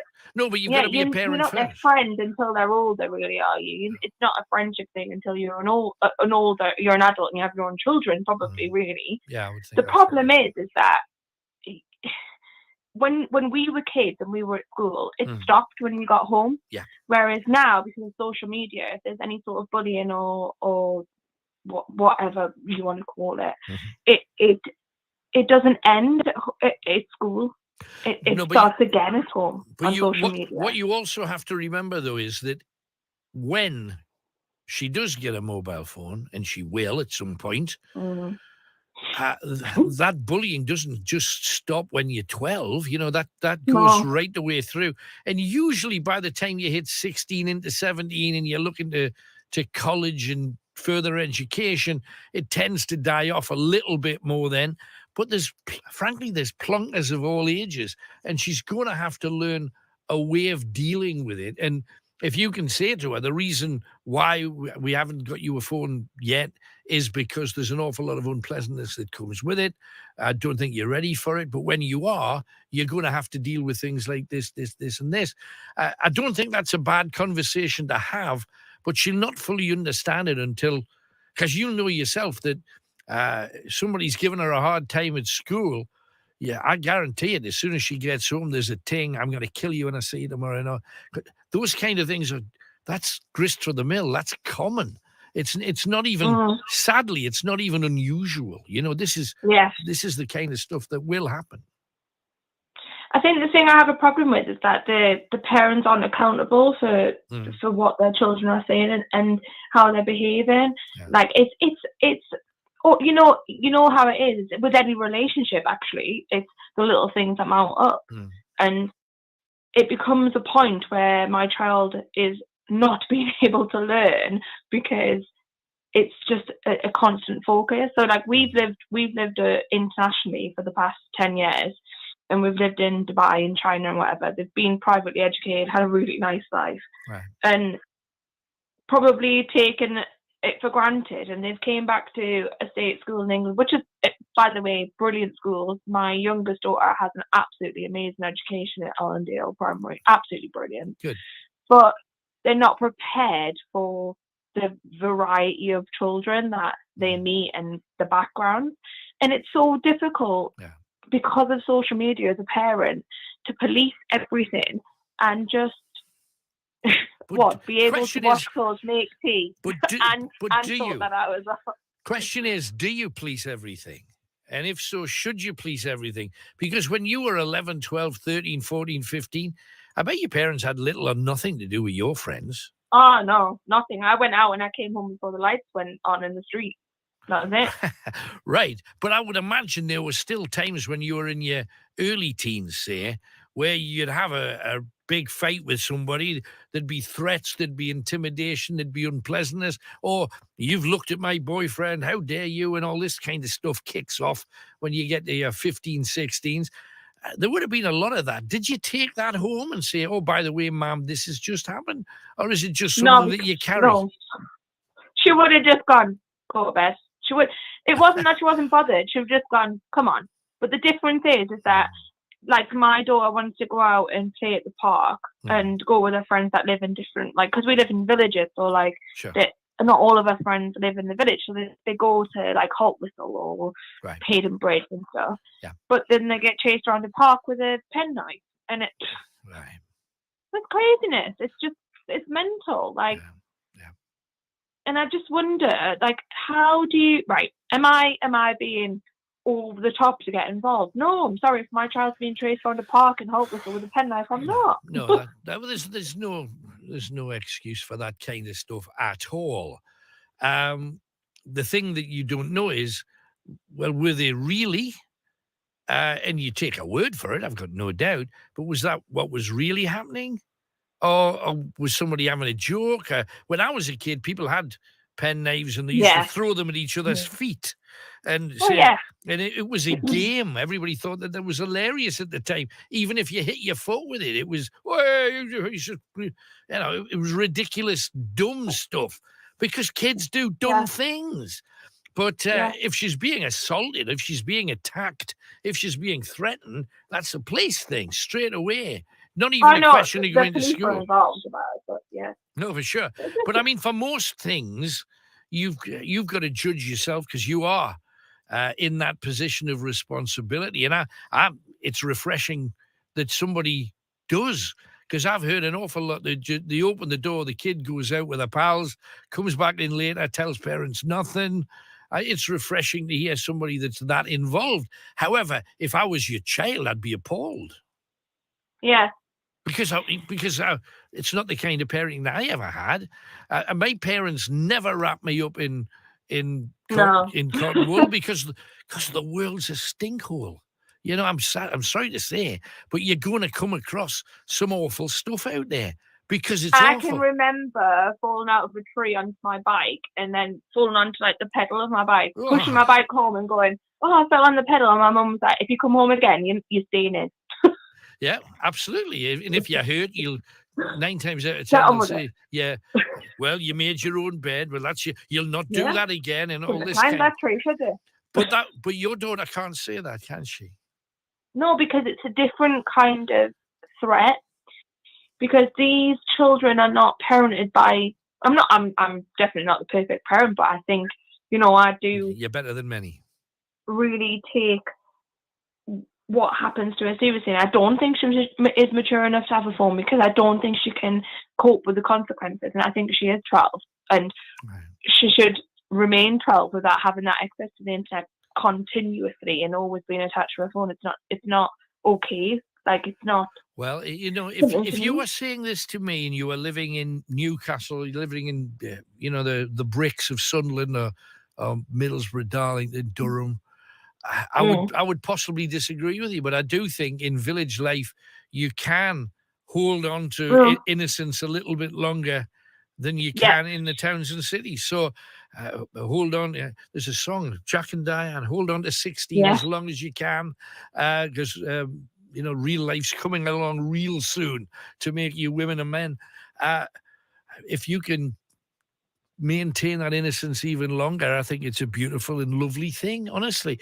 But no, I do get that. Like, if you live in a city centre, it's different. Like, and I know that she gets the bus to school and she gets it back, and she goes to see her friends in different villages. And like, sometimes it would be nice to be able to contact her, but it's not that. It's not about contacting her, is it? It's all those other means that they get on the phone, because it's not something that parents that give children phones. They give them to them. They don't give them to them because they want them to have access to like the wider world. They give them to them for safety. It's not like, I don't doubt that, but it's all that other policing, especially if you're a parent of multiple children. How do you do that? Yeah. Like, my daughter's constantly on at me to give her a phone. Oh, all my friends have phones. They all have contact with each other, and I think, I can't police that. Should I be policing it? Did my parents police me when I was younger? Is it a different? What did I do? Like, it's so difficult. You never had the same tools as are available now. It's ultimately, in whatever age you decide, and you're a parent, you're able to make these decisions. But whatever time you do decide to do that, it all has to be down to trust. How much do you trust your child? How knowledgeable do you think she is to be able to cope? And, years ago, people thought mobile phones, amazing. This is a computer that you carry around everywhere you go. If you need a little bit of knowledge or a little bit of intelligence, you can go on there and the whole world is at your fingertips. But also is hatred, loathing, bullying, pornography, blood, guts, decapitations. There's an awful lot. You talk about everything's on there. Everything is, and it's not all good. And I understand why you're not doing that. If I was she, I would feel that you are letting me down, and I don't know how you get around that, because in a way you are, because if everybody else, for years, things that I couldn't get I couldn't get a bike because my dad couldn't afford one, fair dues, and he told me, you're not getting one, we can't afford it, tough. Yeah. I hated him for that. Can I have this? No, you can't. We haven't got enough money. And if all your friends have got one and you're the only one that hasn't got one, you feel totally left out. And who do you blame? Well, you blame your parents, because everybody else's parents manages to get them everything that they want. And you're holding it back as long as you can. Personally, I don't blame you. And I hope it all works out. Just as I've said, at one point, you're going to have to say, there's a phone, be sensible with it. If you have any problems, if anybody ever says anything or puts something on there that you're unhappy about, bring it straight to me. Now, will she? I don't know. Probably. I hope so. I hope so. And that's the plan. But so far, it's no. When yes happens, then it's a different world all of a sudden. And because she's not had access to a telephone now, when all of her friends barely look up without looking at their phone, because that's the reality out there, then she's going to be heads down and swimming in it. It's going to be an obsession with her almost immediately. I just hope that she has the common sense to be able to deal with it, because there is a lot of scumbags out there that will do their darndest to cause pain wherever they can, and it's a sickness. But good luck. You've asked the question, what do other parents do do they police their phones and laptops for that matter, or do they just trust their youngsters to be able to handle it or flag it up if something happens? I'd be interested. What do they do when they break that trust? Gotcha. Okay, let's find out. Danny, good luck to you, and thanks for calling. Interesting. Thank you. Thanks. Bye-bye. No, it's a genuine concern. We have a piece of music now, and it's another star. Oh, who is it? Wow. A band I don't think we've ever featured on the show before. Not talking to them anyway. Managed to catch up with reggae superstars Aswad, and I was asking them in this particular case about pain, agony, and all that. What is the nastiest, most painful, bloody, gory thing that's ever happened to any of your bodies? I'm talking accidents, operations, dentists, ingrowing toenails, hemorrhoids, cameras, whatever you've had. I want to hear about it. Cameras up your you know. I think personally, to me, any sort of injection is the worst thing. I hate injections. I hate injections in my mouth at the dentist. I hate giving blood. Anyway, I hate injections. Full stop. What is it? Because come on, you're a big brave boy. What is it about injection? I know, but you see, an elephant is scared of a mouse, and I'm scared of needles. What about you, Esther? Come on, something must have happened to you that hurt. Yeah, I was on a school trip, and silly me, I was opening my mouth with my head out of a bus window, and I got bitten by a bee in my mouth. In the mouth? Yes. Oh, what? What? That hurts. Just thinking about the size of a woman's mouth. Surprised you didn't get a hive in there. Sorry, yes, I couldn't resist it. You should be on TV, mate. Oh, and she took it so nicely. It makes me feel bad now. But no, I was waiting for someone to say something because I can't start it funny. With my mouth was open. The boy's eyes just dropped, like, bulged out, and their mouth dropped open. I think they were hoping for me to say something else. No, they should have defended you, though. I'm sorry. They should have been gallant. And I thought they were my boys. We wasn't there at the time, though. They've defended me now, you say? Oh, see, no. How dare you talk to her like that?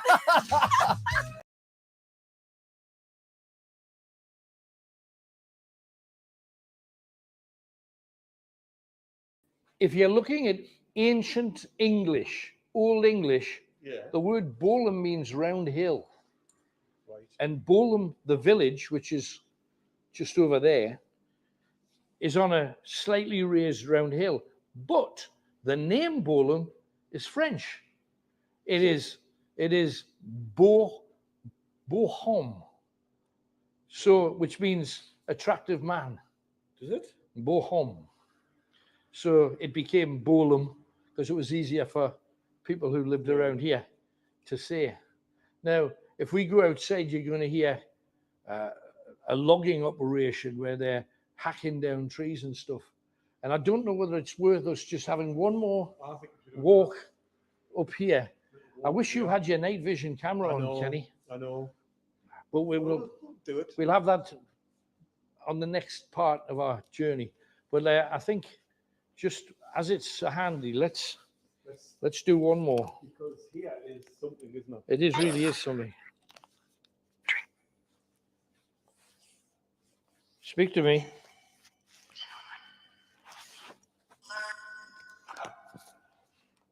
Is there anyone there? Talk to me.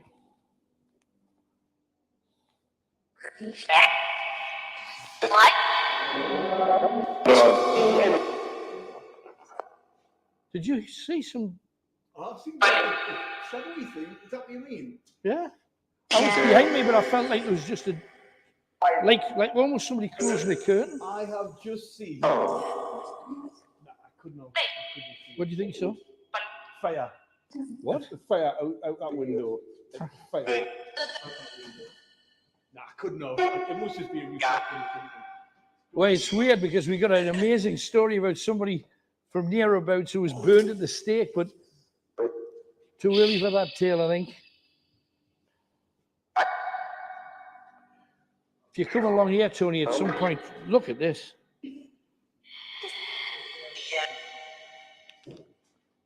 Is that you, Maud?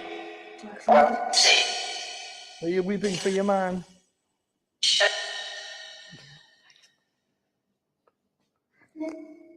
I hear you sobbing. I hear you crying.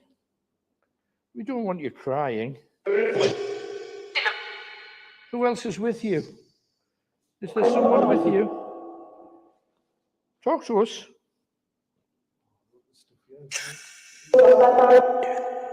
Yeah.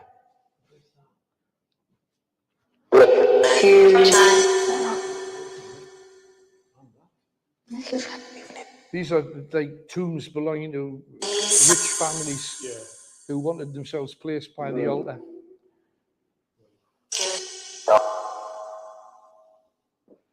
Talk to me.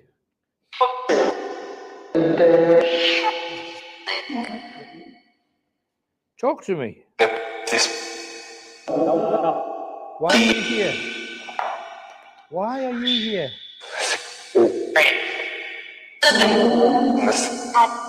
We're here to defend your man mode. Why do you keep crying here? We don't want you crying.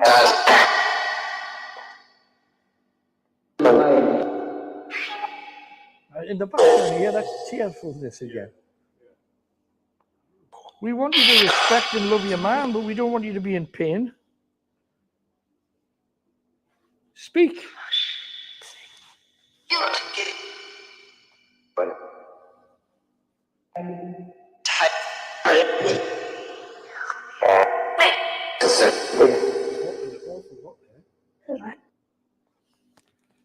Right, to be continued.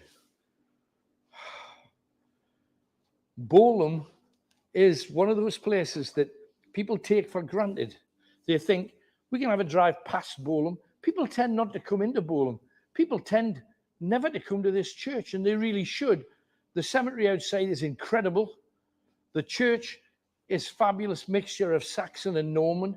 Huge Gothic windows. These are the kind of windows that you see in every Dracula movie ever made. Yeah. They're the old-fashioned curved windows, and they're beautiful.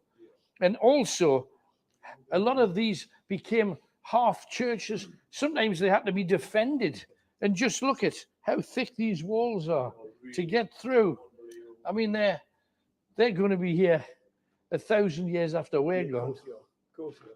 And this one has been put back together beautifully. Yeah. Church organ there with the biggest organ we've seen tonight. The organ with the organ pipes, but beautiful. You can imagine this in operation for people who follow the faith. Beautiful.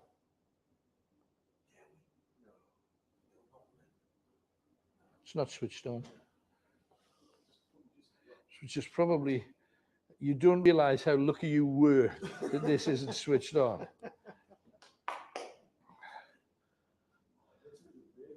But this, I mean, just to be inside and looking up at the history, because you got to remember that this was here before William Wallace was born. Yeah, it's not incredible, isn't it? Just on its own. Incredible. Like, what? And people were coming in here from small agricultural settlements to this church, looking pretty much as it does right now.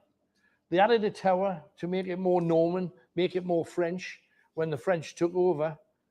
But what a place.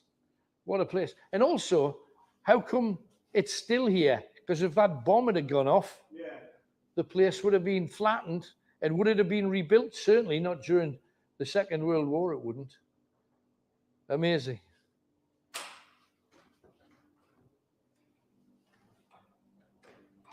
Are you all right, Ken? I think we've done enough here. Okay. Let's head out. You're going to hear a little bit of background noise once we get out. It's an ounce earlier, as we explained to you. Oh, it was just you walking past. I felt something moving. Slightly different tonight, but we're taking you to a place of reavers, warfare, witch's curse, William Wallace, William the Conqueror. We've still got a bit to go. So come, what a place to start. As the sun starts to go down. And thank you very much, St. Andrews, Bolam. What a place. How good was that? Brilliant. A Scooby-Doo door. We did have a squeeze. Well, we could. It depends on with Alan Robson. What are we talking about next? You make the call. 0191 488 3188. Greatest Hits Radio. Now, don't forget that our first clue is the name of a song that you're looking for. You've got this. If your emotions are exploding and uncontrollable, what is it that you're suffering? One clue down, 3 more to come, and you're very close to the second one. Let us dive across to Baker, because Damien's there. Hi, Damien. Hiya. I'm first time calling. It's the first time I've ever spoke. Good. Well, good to have you on. What can we do for you, Damien? Yeah, what it is obviously I've been going through much of a hard time the last couple of weeks and months. Right. I've just had a recent breakup, and I'm sorry. and that's hard enough, and it's affected like everybody. It's affected my dad who works abroad, and a lot of things like that. It's affected nearly all my family, and How long were and you the with hardest, this person, Damien? a year and a half. Like I even moved in with the person as well. Like he was great at first, and then kind of things started going out the window, and a lot of things, and just we've had like really bad issues when it comes to domestic relationships and things. And the worst thing about that, Right. and obviously I just had to get myself out of it, and I didn't know how I could cope with it. Right, but the thing is, if things were so bad that you felt that you had to escape from it, that's not a situation you stay in. You did the right thing. Why was the breakup so difficult? Because you managed before you were with him, and you will manage again. Just you had a year and a half where things, presumably in the main, went pretty well. I'm a little bit more straightforward about this kind of thing because I used to be bitter, if somebody did something that I didn't like or stepped out of line or cheated or the way you really should look at it, if you take a deep breath and go, right, I was with this person for a year and a half. We had some really good times, but the bad times were sufficiently bad for that relationship to stop. The hardest thing in the world is to see it for what it really was. They weren't the right one, because if they were the right one, you'd still be with them. They weren't the right one. We had some great moments, some great times. I've got some good memories with that person. What you have to do is try and remember the good times, cast off the bad times, but remember, don't go back.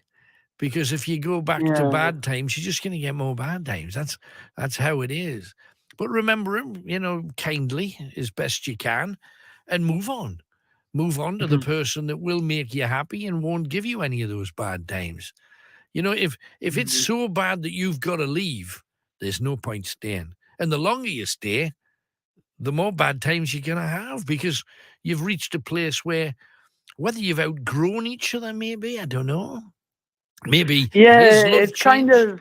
of well, the thing what happened was it was perfectly fine kind of for the first year into it, and then obviously things started getting turned upside down. Families went against each other, and that was the worst thing about it. Like, he used to think my family were against him, and it was never like that, My family are never like that, and obviously from what he's been brought up is different to how I've been brought up, so obviously things are different there. And Doesn't change that. What was the worst thing that made you leave? What was the one thing you said, I cannot live with that? What was it? The worst thing out of all of it was the fact that he would always hide his phone for something. It's like something worrying. The most thing for me is worrying about what's happening. Yeah. Exactly. If you haven't got trust, you haven't got a thing. And on the times of my life when I've discovered somebody cheating, it doesn't matter how nice, it doesn't matter how many times they say, it was a mistake, I was really sorry, take me back, it'll never be the same. Once that trust is gone, you can never get it back, because if you did take them back, you'd be wondering, anytime they weren't with you, who they're with now. What are they doing now? It's like a little worm in your head. Yeah, exactly. I mean, this was the thing with me. Like, I admit, like, I did something wrong, as you were mentioning there.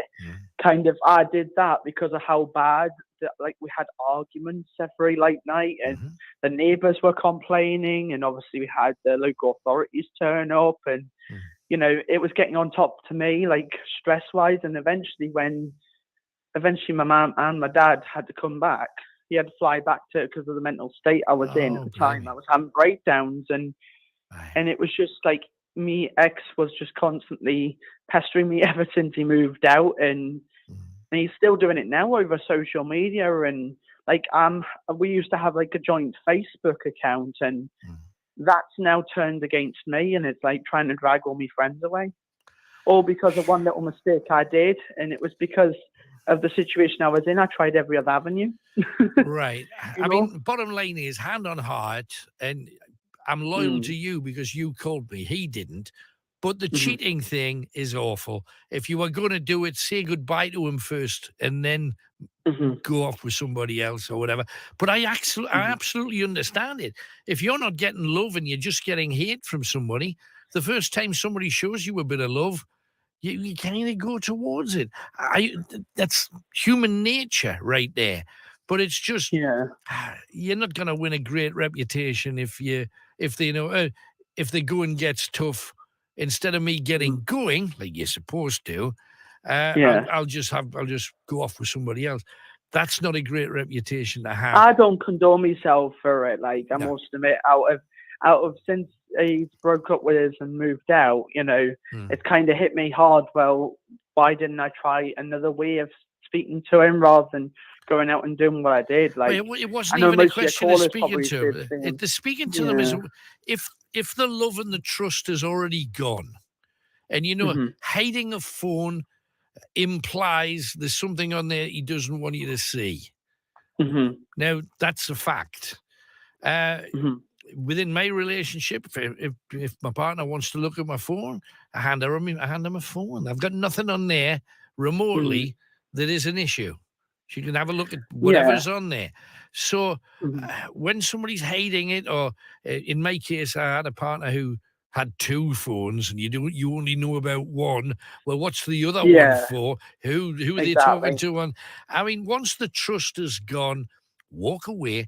The stuff on social media, what you have to do is take it on the chin and literally forget about it as best you can, and rebuild your social media life with the people that know you better than him. Yeah, like a lot of my friends have turned around ever since, because the worst thing is when we broke up and we had that joint Facebook, he immediately messages everybody who were my friends and my cousins who live down south and family. Right. And we had loads of messages that night, and it just caused me an absolute meltdown. It was awful. I'm surprised I nearly ended up in the hospital with it, I've never been like that. No, but you see, you were getting hit on a lot of different levels. First of all, there was a bit of guilt there because you had handled it wrongly by seeing somebody else. Also, the person that you've told, whenever there's any problem, you tell your partner, oh, well, I can't tell my partner because I'm not with them anymore. So therefore, then it bounces onto all your other family members. Everybody's involved. Your business isn't your business anymore. I get it. It's like everybody knows. Yeah, absolutely. But you've got to rebuild your life and meet somebody that's better for you than they were. Trust is a horrible thing. And you see, once you've had an issue with somebody regarding, I don't know whether I can believe them, I don't know whether I can, because essentially what you're doing is you're putting your whole life in their hands. And if they want to treat it as if it's not important and have secrets and do things on phones with other people, they don't deserve you. You've got to move on, and you've got to find somebody that will be as honourable and honest towards you as you will be to them. And that's what I've been trying now. Like I've just kind of met somebody new, and like he's kind of, both me and this new person have both said that we've both been through a recent relationship, so we're held in fire. And kind of starting from there. But when your ex is still bringing old news up to all the people, it's kind of making it difficult. Yeah, but you see, if this is a new relationship, and because it's a new relationship, you're probably in a better place to be able to pull them to one side and say, look, my ex is firing all this essentially crap and trying to stir up the pot. Why? Because he can. And he's got the moral high ground. I was betrayed is what he can say. But you could also say he betrayed me by by always hiding his phone from me. There was obviously something going on. Now, it was trust issues between the two, really. Yeah, but rather than get into all of that on social media, it's nobody's business. Let him spout as much as he can. It makes him look like the cracker, not you. what I would expect you to do is post a picture of you and your new partner looking incredibly happy and say, I couldn't trust my last partner. I'm with such and such now. We're starting a brand new relationship. I hope you'll all wish me the best of luck. Done. And kind of that's the end of it. And if he then comes back on, the negative and but I don't envy him. He's going to have to put up with it, and he'll cheat on you and all of this. Don't answer. You've risen above it. You've told everybody where you're at.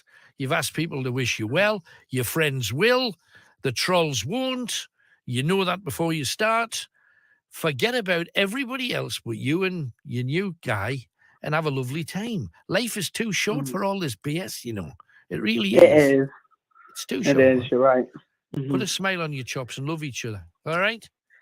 Yeah, I mean, I've got my hobbies. I do my own thing, and I've started playing games more than I used to do with just my little hobby radio I used to do. Okay. But that's kind of it. Just enjoy yourselves, man. Enjoy. Take care, Damien. Thanks for calling. Thank you. Cheers, mate. Bye-bye.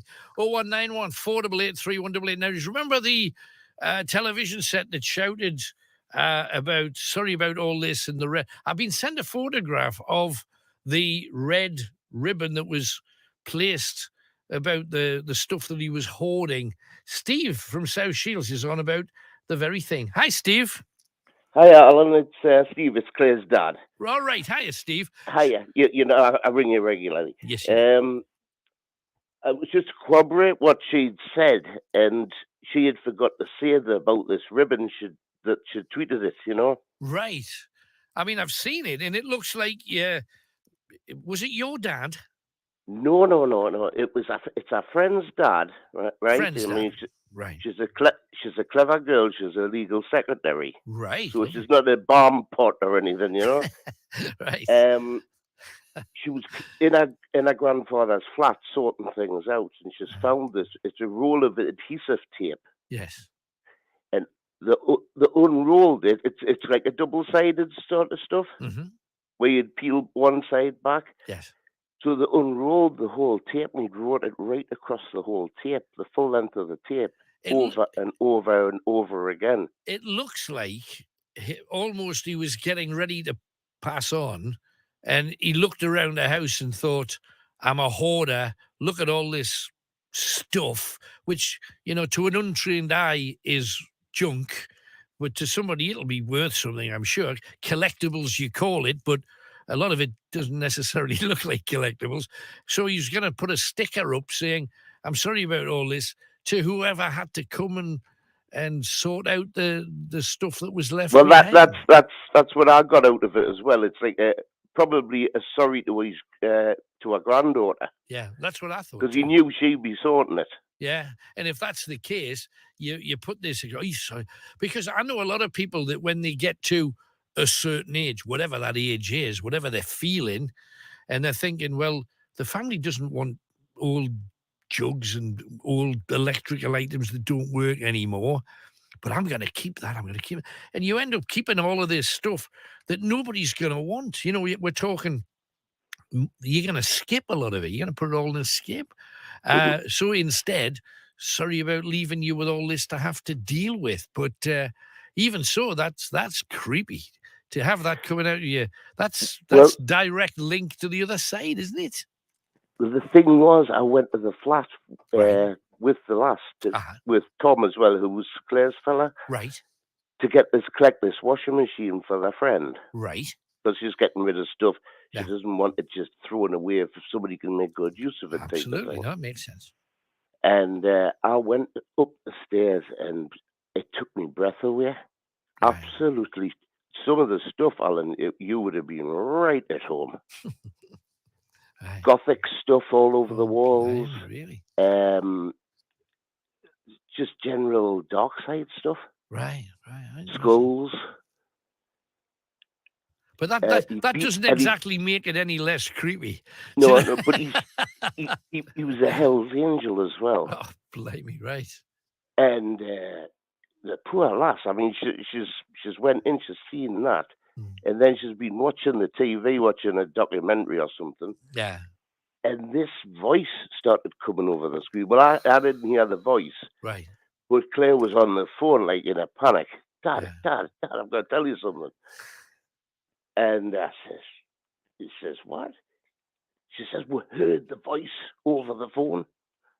And it was like a robotic voice. Yeah. You know, like something like, with a bit of interference over it. Like, I don't know, you know, like the way Peter Frampton used to sing on that thing on Show Me the Way. Show Me the Way, absolutely. I know You know very that, well.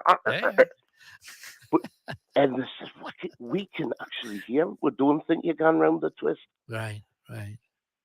No, because So, if she hadn't heard that, she'd have always doubted. She's obviously just she's had a few shandies and it's. Well, like that's exactly what our Claire says. Have you had a good drink? She says no. She says I've just finished my Chinese and I'm watching my series and this has happened. Right. And she literally rewound it and they heard it again. Amazing. And that's really, really odd. I've never heard anything like that. It creeps right up my back. It's a great story, though, all I say. Hey, thanks for coming on, corroborating it. You sent it as well, Steve. Thanks very much. We'll put it up on screen if we can, Tony. Can we share that? He's just about to do it now, so that everybody at home can see the tape that was sent. Thank you very much for coming on, though. Good to hear from you. Okay, mate. I'll speak to you later. Look forward to it. Bye-bye. So hopefully can we get that picture on or not, Tony? I think he's just splodging it about. So stand by. You remember the voice came out of the television, but the tape had this written on over and over and over again. So Chris sent me a copy of it. Have you got a copy of it, Tony? Yeah, he's just dealing with it. I'll wait until it arrives, then I'll move on to another thing. While Tony's doing that, another Tony says, Alan, the first single I bought was I Want to Hold Your Hand by the Tourists, Annie Lennox's old band. I bought it from a tiny hardware shop in New Biggin Hall when I was allowed to get the bus to town. We used to buy a single every Saturday upstairs in Callas Pegasus, on Northumberland Street. A lot more fun than downloading. Absolutely. I remember going into Callas Pegasus, and I had a few like Beatley things that I'd bought, and I remember hearing Van Halen's "You Really Got Me," the Kinks song. They did a hard rock version of that, and it was playing in Callas, and I had to walk up to the counter and say, "Who's that?" And of course, instant love affair with Van Halen for the rest of my life. Oh, there it is. Sorry about all this.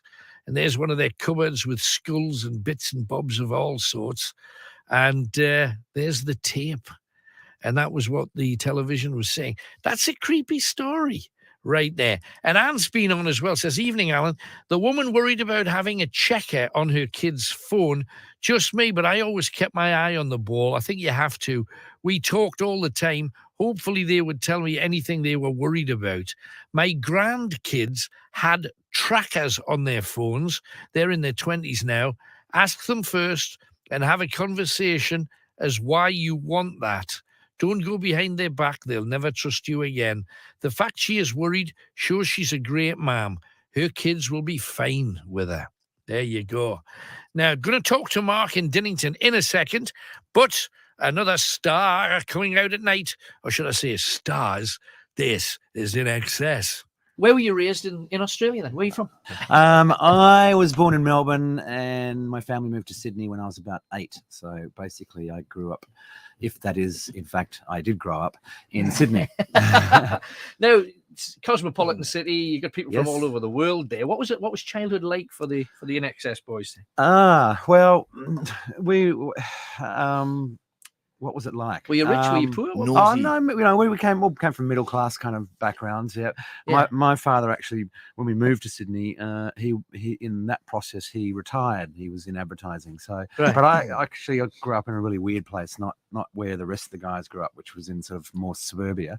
I grew up in a national park. What, as an exhibit? With no koala cur. Anyway, I've seen that nose somewhere before. Yeah, I know. Have you got any gum leaves? No, I'll try and keep it short. I basically grew up in a place that was so remote there was no electricity, and I was 7 miles from the nearest sort of civilization, so to speak. And was that to protect society, was it? No, it was just, I don't know, we used to come up on this waterway in Sydney called the Hawkesbury, and every once a year from Melbourne, and Dad saw this house for sale right on the water in this little tiny little village, and said, we're moving. Sold his advertising business, we moved up. And that, you know, it was all part of fate. His dream then? Pardon? Yeah, I think so, you know. But it's all sort of very fateful in a way, because the Farris family, which we didn't get round to, Andrew, but they were born in Perth, the boys, and they moved to Sydney, around, you know, a few years after I did, and we all sort of met up in high school. Yeah.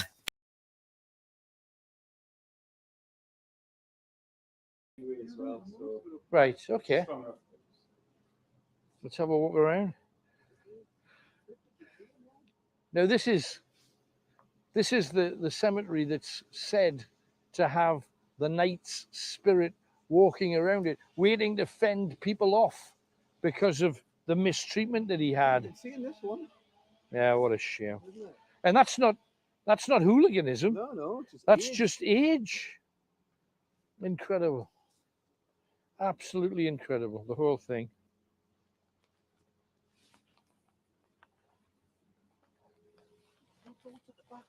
Yeah, it's almost, we said that it's around here where the battle was fought. So if you just want to go around and look up at the tower, that's the Norman bit that we mentioned before. They're working on some trees because a lot of trees have fallen, as you know, over the last few months.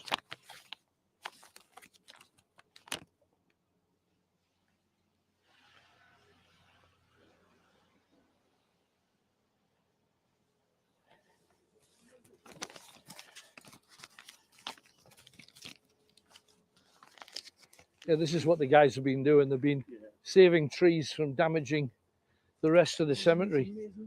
But look at the length, and this is exactly why.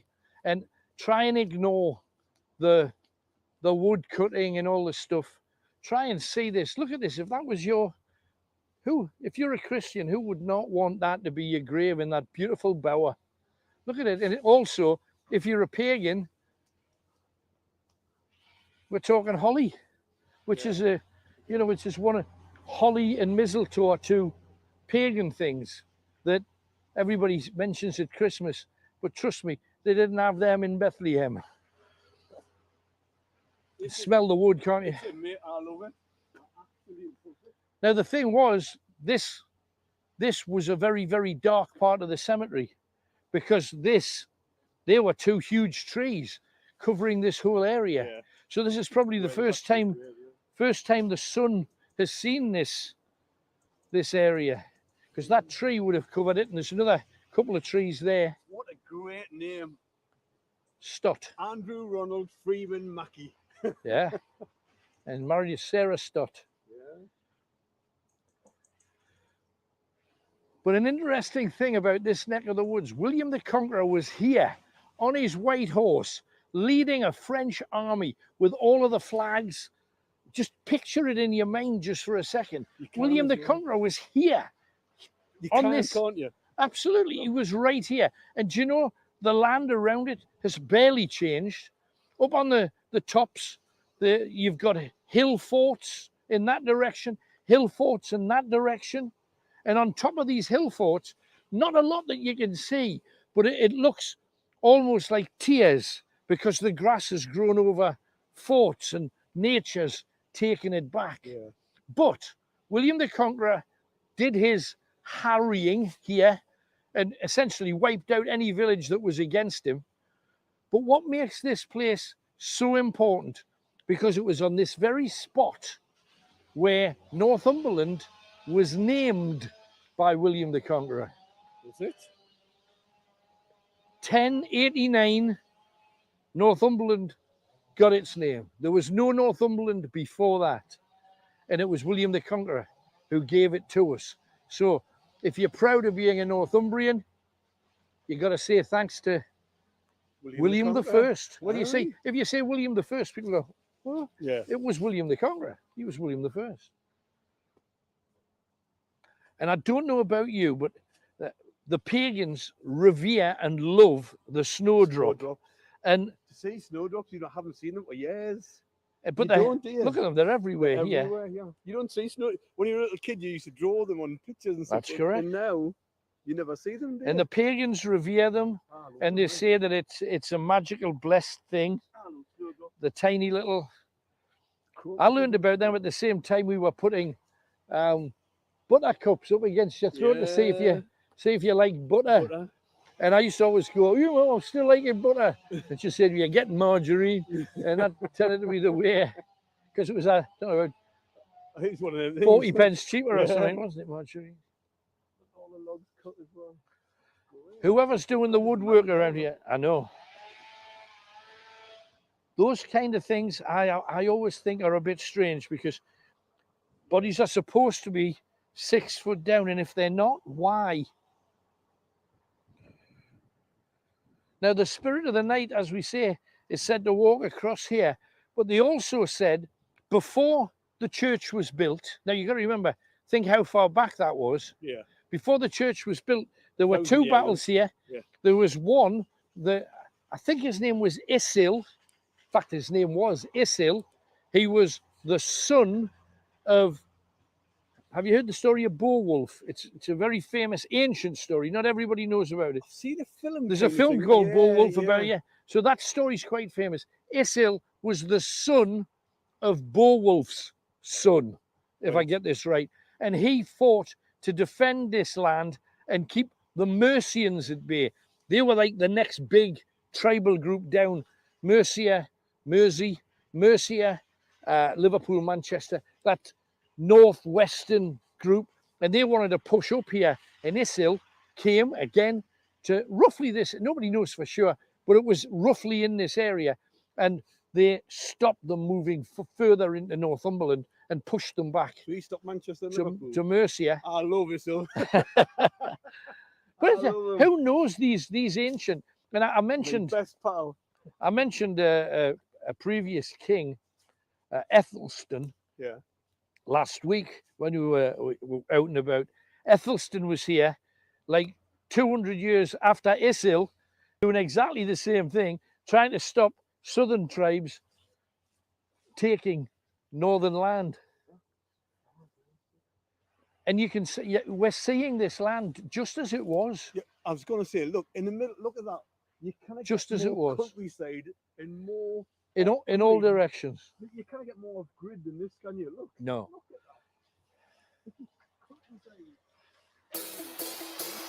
that. This is real life conversation with the voice of the North. This is Night Owls with Alan Robson.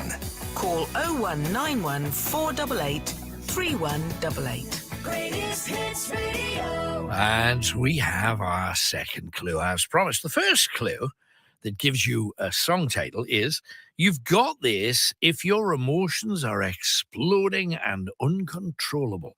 The second clue is what a selfie really is if it's printed on paper. Okay? What a selfie really is if it's printed on paper. Okay? 2 clues down. And, oh, hang on. David has been on. Says, the first record bought for me was Save Your Kisses for Me by Brotherhood of Man. I loved it. Stephen Leake, Town Centre Burlesque Records, Upper Deck of Peter Lee Records. I bought first record I bought was Two Tribes by Frankie Goes to Hollywood. 99p from. There you go. And, oh, blimey, Steve, come on. The first 2 singles I bought, Moldy Old Doe, and Susie Quattro's Devil Gate Drive, Moldy Old Doe, Lieutenant Pigeon. Amanda says, no offense, but when people say all couples fight, it's just not true. I've been with my man 13 years. We've never had a fight or even a disagreement. Maybe we're just lucky. I don't know. I'm happy for you, Amanda, and I wish everyone's relationship was as stable. 2 quick things. We had a few people saying that you've taken a lot of people with you on ghost hunts before, and none of them have screamed in the way they screamed when they were on the radio. And that is because the people we've been taking with us are ghost hunters. They're tried and tested. They've been out to a lot of different ghosty venues, and they're established ghost experience kind of people. And we've decided this time, if you've never been on a ghost hunt, or if you've got a member of your family that you would like to recommend that we take, someone who will be scared witless, let's do that then, because that's what we used to do when we did the radio. We'd look for somebody that had no experience at all, and WhatsApp us on 07863 431 837. Save us to your contacts, then you can use us and you send messages and get yourself on air even quicker. Do that. So we're looking for a ghost hunter who has never been on a ghost hunt before, but would like to give it a try, because we are in a castle this week, and it's a corker. It's a one that even Hollywood McShane ran out of. And maybe next week we could play that clip of everybody running out, because it was a terrifying moment, and where they left me in the damn place and everybody else legged it. And you'll be able to hear the voice of someone from the other side. It's a corking bit of capture. Anyway, so there's that. And also just WhatsApp us. If you got a message, if you want to tell us your first music you ever bought, if you want to get on the show, ring Chris right now or WhatsApp him on 07863 431 837. But let's get to your calls. Over in Dinnington, we have Mark. Hello, Mark. Hello, Alan. There's a familiar voice from my past. Well, bless you. Thank you for coming back to us. What can we do for you, Mark? Well, Alan, first of all, the tail end of your last caller, it made me smile, because only last night my wife had sorted through all my clothes and produced a bin bag full of tracksuit bottoms and hoodies that I never wear. Right. And was going to throw them out. And I was most upset at that and started to go through them. And that caused a bit of a tiff. Yeah. In the end, I had to walk off. And then the other thing is, my first record I ever brought was by Jimmy Osmond, I'll Be a Long-Haired Lover from Liverpool. Why is it always the real stupid novelty ones that sucker us in? I don't know why that is, but we just heard Lieutenant Pigeon and Save All Your Kisses for Me, and it tends to be the novelty one that everybody ends up buying. And then for the rest of history, people look at it and think, you bought what? I mean, Jimmy Osmond tells teeth. I know. The long-haired Liverpool from Liverpool. I thought, oh no, dare I admit that? But I have. And Alan, can I just say, you got me in a lot of bother in the early 90s, because I was training to be a vicar at Cranmer Hall at St. John's Durham University, and I would sit up to the 2 o'clock in the morning and listen to Night Owls. Right. And as a married student, I could never get into chapel for 7 o'clock the next morning, because I'd listen to your show, and you once very kindly put my message over the air that this trainee vicar wanted some mannequins to build the nativity at his church. Right. And you put that message out over the airways, and I had a phone call from a department store in Newcastle the very next day, and I got all these mannequins to build this nativity. Great. But there was all women mannequins. It was a bit like that Monty Python sketch. I had to put beards on them all. Oh, that's tremendous. Well, I tell you, talk about equal rights. My goodness. You Thank you, Alan. You had the feminist nativity that year. That's brilliant. But you asked me what was on my mind, and I think mental health is on my mind, and I know you were discussing that last week. That's right. And I said to your researcher that way back in the early 90s, you were the pioneer in that. Long before people were talking about mental health, you were talking about it, and you were helping a lot of people over those hurdles. Thank you. When it wasn't popular to talk about it. So you really was a pioneer in that respect. And I remember listening to a lot of people come on your show talking about the mental health issues, because you gave them a platform to do that. But television didn't. I think television was frightened of it for years. I think everyone was frightened of it, Alan. Yeah. Yeah, it's very sad. Because it's one of those things that I think can affect anybody at any time, at any age, and not enough people are prepared. It's not a question of me being courageous. It was the people that had the guts to come on the show and tell their personal stories. What's your link with mental health then, Mark? Well, the two. One from a parental point of view and a personal point of view. And from a parental point of view, I have twin boys. Right. And one of the boys suffered social anxiety, situational anxiety, and panic attacks due to an incident that happened at school. Mm-hmm. And this time last year, he wouldn't leave the house. And we couldn't access mental health services. We kept him in education, and the lockdown, the first one was a godsend really for my son, because we would have to camp at the school to keep him in education, and the school did their best, but they weren't geared up to supporting. Right. And they didn't ever acknowledge that it was the situation at school that actually triggered this in the first place. Right. So from a parental point of view, it was hard because all we could do is give unconditional love, and when he was at his worst, having meltdowns, just hold him and love him. Wow. And it was very painful to see that, and particularly when you couldn't access any of the mental health services, and the school really weren't that interested. And the fact is now, 4 years later, he's now in his first term at Northumberland University with a twin brother. Good. So, but this time last year, he wouldn't leave the house. So that is really just to say, from a parental point of view. No, but that's a victory right there, though, isn't it? That's a victory, man. Well done. It certainly is. And we look at him now, and he's got the most lovely smile on his face. And to see where he is now compared to he was 4 years ago, hopefully to give parents hope that don't give up. The message is always one of hope. That's from a parental point of view. From my own personal journey, if I may, my mental health started when I brought up in care from the age of 3. So I was pushed from pillar to post in 4 or 5 foster homes.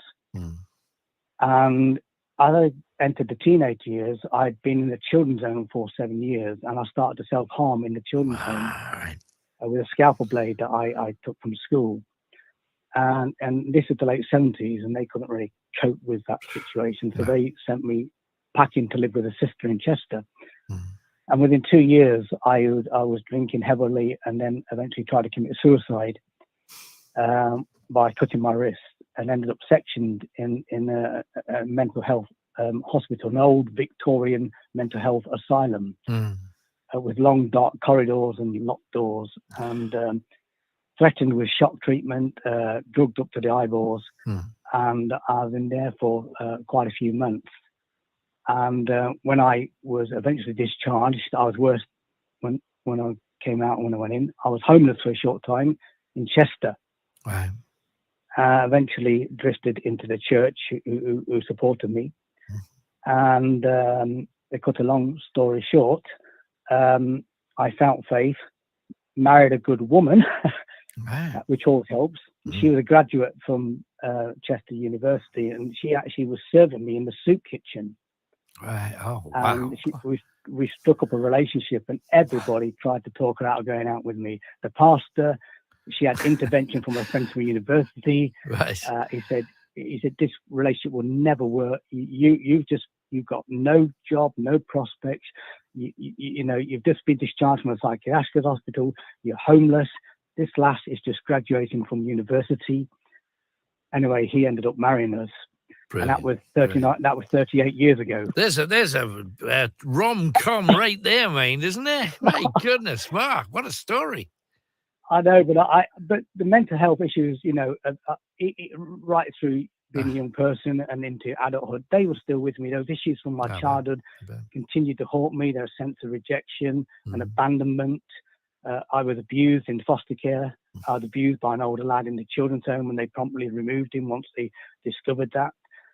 And so all of these things came to a head in later on in life. Sure. But all of that stuff that happened to you, your dark corridors, an asylum, the stigma of all of that, before you even start thinking emotionally, how's this going? Because all of that was done, if you remember, because you'd felt desperate and anxious, and you did something daft, you cut yourself to try and take your life.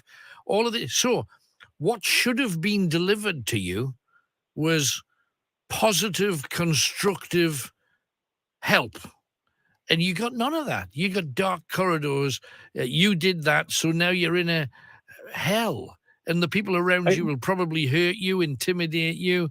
You've got nobody that loves you. It just emphasized all of the things you were feeling that made you want to hurt yourself in the first place. Well, that's true. I took an overdose right there in the ward as well, and I remember the next day I turned 19 and I'd had my stomach pumped. Oh my goodness! But if you ever watched Jack Nicholson Once Flew Over a Cuckoo's Nest, seen it, yeah, of course. That was the kind of institution I was in, and it just shows you how primitive. Now that was probably I'm guessing 70s to 80s. It would be sometime around there. Yeah, the early 80s, 81, 82. Yeah. There you go. So, just shows you that was super primitive and horrific. There was no other way of addressing it. Yes, they turned it into comedy, but blame me, if you were suffering mental health issues around that time, as you discovered, that was hellish. And the sad truth is, even today, we're a million miles short of where we should be with the whole mental health thing, aren't we? Well, I think because mental health is severely underfunded, there's a lot of rhetoric about pouring millions into this and millions into that. But when you try and access mental health services, they are doing their best with limited resources. And anyone will tell you the waiting list for mental health services is astronomical. We couldn't simply not access it for my son. No. We tried. We tried through the school, we tried through other avenues, and it just wasn't possible. Well, I'll tell you the true story. 2 weeks ago, there was somebody that contacted me who desperately needed mental health assistance. Desperate, on the edge of ending it all, suffered a couple of major bereavements from being surrounded by a loving family. They were totally alone. This was, and they were not young. And I reached out to try and get some help. And the best that I could get back was, try going to your GP, which is, and even GPs are not easy to get these days. And the second thing I was told was, well, don't worry, I'll put them on a list. The list is about 4.5 to 5 months. We'll be in touch with them and see if they still require any help. Now, try telling that to a suicidal person. What help are you giving them there? None. Absolutely. And I know I was, as a young man, I was put onto a waiting list. And in between that time, I actually tried to commit suicide. And it was only after I tried to commit suicide that I was sectioned in a mental health hospital. But it took that for me to get to the top of the list, if you like. Yeah, but but imagine if it had worked. You're not at the top of anybody's list, other than the undertakers. Absolutely. Alan, and my message is anything in all of this is one of hope and not to give up. Sure, no, you're absolutely right. And also when I eventually went off to train for the Church of England, I had a breakdown actually while I was training in Durham because I was still dealing with issues from my childhood. And again, the university wasn't geared up to deal with mental health issues. There's some people who felt I shouldn't be ordained because of my mental health issues. And they actively campaigned to get me withdrawn from training. Fortunately, my sponsoring diocese in Manchester, they gave me another year to help me through university. To help through, they wanted to integrate and consolidate these experiences and come through this breakdown. And of course, eventually I did come through with the support of some good people. I eventually did go on to get ordained. Great. And that was 26 years ago, 1995, I was ordained. Wow. And behind all of that, too, is a most wonderful wife who, when she married me, didn't realise the baggage I was bringing to the relationship. And she has shown me absolutely unconditional love over the years. I can't fault her in that respect. I mean, I describe her as the closest I can get to God with skin on. She's my angel. That's lovely. She's an amazing person, Alan, and very but I know you raise issues about mental health, and I know a lot of people listen, and I would say, I'm glad now I didn't succeed in my suicide attempts, considering where I am today. I'm still having to deal with mental health issues, even as an adult, as a mature person. But that's life. Modern life, and I understand, when people say, well, if you look back in history, nobody concerned themselves with mental health issues. People just got on with it, as if, well, yeah, but they didn't have a zillionth of what people today physically have to cope with on a day-to-day basis. And you'll always have challenges mentally, one way or another. And I think that, I learned this really early from a homeless man, in fact, and coincidentally with your experience. This guy used to turn up at gigs, and I got to know him really well. And I was able to help him a little bit with like food and shelter and what have you when I could. And he just seemed like a raggedy, bearded, homeless guy, because that's exactly what he was. And he would turn up and he'd give me a cuddle and we'd have a chat. And before I started doing any business, or if I was putting a show on or whatever, I'd always pull him to one side and I'd take him a carrier bag with some stuff in and make sure that he was all right. And he was a helicopter pilot in Vietnam. And you think, because there was British people fighting in Vietnam. I know a lot of people don't realize it, but there were. And he was a helicopter pilot. And what he saw over there ruined him, and he came back and he couldn't cope with real life anymore, and he shrunk away from society and decided that he didn't want to be part of all of this, and his mind shut everything out and kind of turned him into a different human being. A lovely person, but certainly not what he was. And that early in my life proved to me that doesn't matter how smart you are, doesn't matter how educated you are, doesn't matter whether you're young or whether you're old, if something happens to you with that particular part of your body, it can happen to anybody at any time, and you have no control at all. It's not like you can say, oh, well, that'll never happen to me, because you can't control it. If it happens to you, it's going to happen to you. Absolutely, Alan. And certainly, people are more open about mental health issues today. That is a good thing. People, it's not such a big stigma that it used to be, and that is a good thing. And I think mainly royalties help in that sense, because they've come out and talked about their own mental health. Yeah, it's true. And that's encouraged. And celebrities, Frank Bruno is one who's talked about his own mental health issues. And when you hear people that you admire and respect talking about their mental health issues, it encourages you to talk about your own. Alan, I've heard you talk about your own mental health issues. And I know back in the day that encouraged an awful lot of people to come out of the closet and to talk about it. And you gave them that platform. As I said, you were the pioneer in that respect. You actually were talking about it long before the people. And I've met people over the years in my ministry who have been on the night owls, and they talk about you very fondly and how you helped them. And I've met people in my ministry. You are a legend, Alan, and it's a real pleasure and a real joy to be talking to you, having listened to you so much during the 4 years of my training. Thank you very much for being, because without people like you, there's no point in people like me. That's the thing. Alan, if I may, and I hope you don't mind, but I wrote 2 books to really help and inspire people in regards to this. And one of those books was a diary that I kept when I was in psychiatric care. Right. And it really gives you insight into the psychiatric hospital, insight into me as a young man. Do you mind me sharing them? No, is that okay? No, mention them. Tell everybody. Well, the first one, it's just been re-released. It's published in 2017, called Life After Care by Mark Edwards. Right. And on the back it says this: from a turbulent childhood, moving between foster placement and children's homes, Mark Edwards' life took a drastic turn when he tried to take his own life as an early teen and was sectioned under the Mental Health Act. During his time as a patient at Crumlin Victorian Psychiatric Hospital, he kept a diary which gives a fascinating insight into his state of mind and experience of love and loss. That's Life After Care. Right. And the one that was published this January, it's called Beyond the Colour, A Priest's Personal Journey by the Reverend Mark Edwards, MBE. And on the back it says, can a damaged child with mental health issues and a history of self-harm and suicide attempts become a successful priest?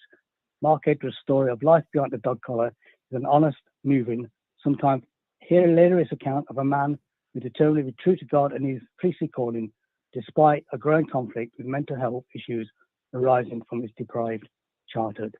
They were written to encourage people not to give up, to have hope, to inspire, and to help.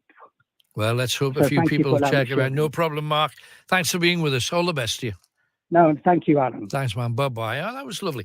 01914 888 We're off to Peterlee now. Luke is with us. Hi, Luke. Hello. Hello. What are you talking about, Luke? Right, so ever since I was younger, I've always had experiences from about the age of 8. Right. They were never really scary, whereas I was just curious about them. Mm-hmm. Like what kind of things when you were a bairn then? I remember in the old house, there was a gap in the door, like just above the door and the door frame, and I used to always say a pair of eyes. Oh, blimey, right? But I used to always think it was just my dad, but then I used to shout up to him, and I used to hear his voice come from the other room, and he wasn't there. Oh, right, so wasn't he? Right. But what I was going to ask about is how does a beginner get into ghost hunting? Well, you see, if I was starting off from scratch, I don't think there's any point in you just wandering into a dark place or somewhere. You can certainly go and have a look at places that's got a cool history. That's a slightly separate thing. Hand on heart, the first thing that I would do is I would go to a spiritualist church. Now, I'm not religious at all, but not in a Christian sense. I'm spiritual, I suppose you would say, but not religious. I would go to the spiritualist church on an open night where they're delivering messages and just see that side of it. It's a different side, and a lot of people who are interested in this kind of thing never go there. And the times that I've been absolutely fascinated by it. When it's good, it's excellent. When it's crap, it's entertaining, if you know what I mean.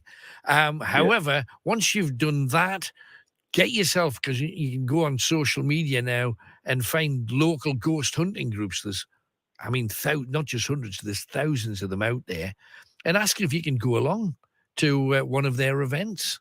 And you can learn a lot from the people that go there. You can also find out the people who are good at it, and you can quickly find out the ones that aren't. And if the group you're with aren't particularly sophisticated, have a look to see which other ones are knocking around the same area and move up the league, if you know what I mean, as far as you can, learning from each group as you go, and they'll teach you about some of the tools. They'll teach you about how to talk or to see spirit.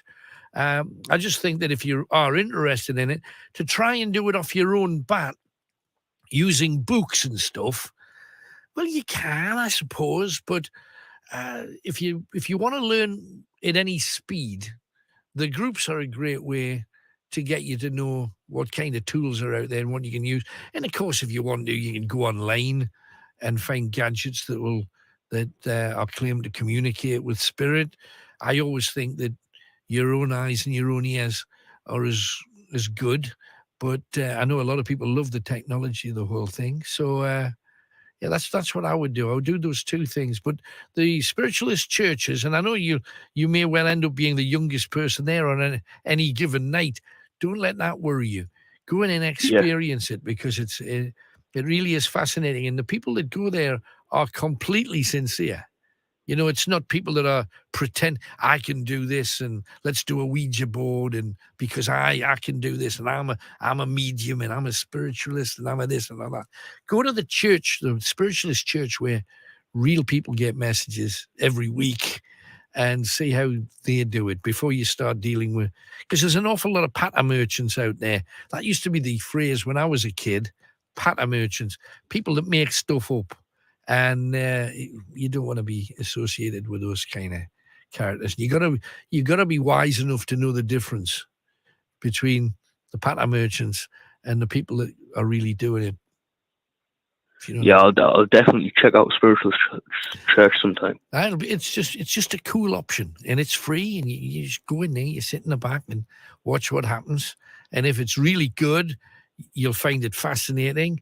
If it's not good, it'll make you chuckle, because that's the nature of the business. Are you connected with any groups, or are you just completely on your Todd, Luke? No, completely on my own at the moment. Right. Okay. Well, have a look online or go on social media and say, does anyone know anything about ghost hunting? And people will say, oh, you should try this, or you should try that. Sometimes people say, come along with us and it's 25 quid and we'll give you an hour, and don't do that. Don't do that, because there's a lot of people that are sincere and free, and if they try, they'll get like 50 people in a room for 25 quid a head. And if you think nothing's going to happen that night, you're kidding yourself, because they wouldn't be making 25 quid a go if nothing was going to happen. Do you know what I mean? Which also makes me doubt massively the kind of stuff that goes on. But good luck. I hope you find a way, Luke. Appreciate it. If there's anybody that's got a ghost hunting group in or around Peterlee and you wouldn't mind a new member, get in touch with us here and we'll hook you up. Would you be up for that? Yeah, definitely. Okay, give it a go. Thanks for coming on, Luke. All the best. All right, thank you. Bye. See you, man. Yeah, that's what he wants to do. Going to take a quick break now, I think. Yes, we will. Piece of music too. Now, this is Prefab Sprout. Love Prefab Sprout. Paddy McAloon, someone I haven't seen for the longest time. Lovely bloke. I was chatting to him about, well, stuff, actually, and this is what he had to say. What's the worst thing that anybody's ever done to your body? The worst thing. Yeah, have you had any tricky operations? Yes, had anything that's really painful? Anything up the cat flap? No, worse than that. I've had my eyes cut open. That's pretty No, heavy. my goodness. What for? Oh, just to fix the retinas. Yeah. Well, I presume you were knocked out yes, for that. I was out. When you come round, or you still, you feel it for a little while. Blimey, I can imagine. But I don't want to put anyone off who maybe need an eye operation, because it soon picks up and you feel all right. I used to be so squeamish about my eyes, and you just get used to it. It's one of those things that we've all seen with skin open and bleed and then close and the wonders of germaline. That's right. But eyes. Yes, everyone's squeamish about them, aren't they? Absolutely. Until you need something done, then you lose that.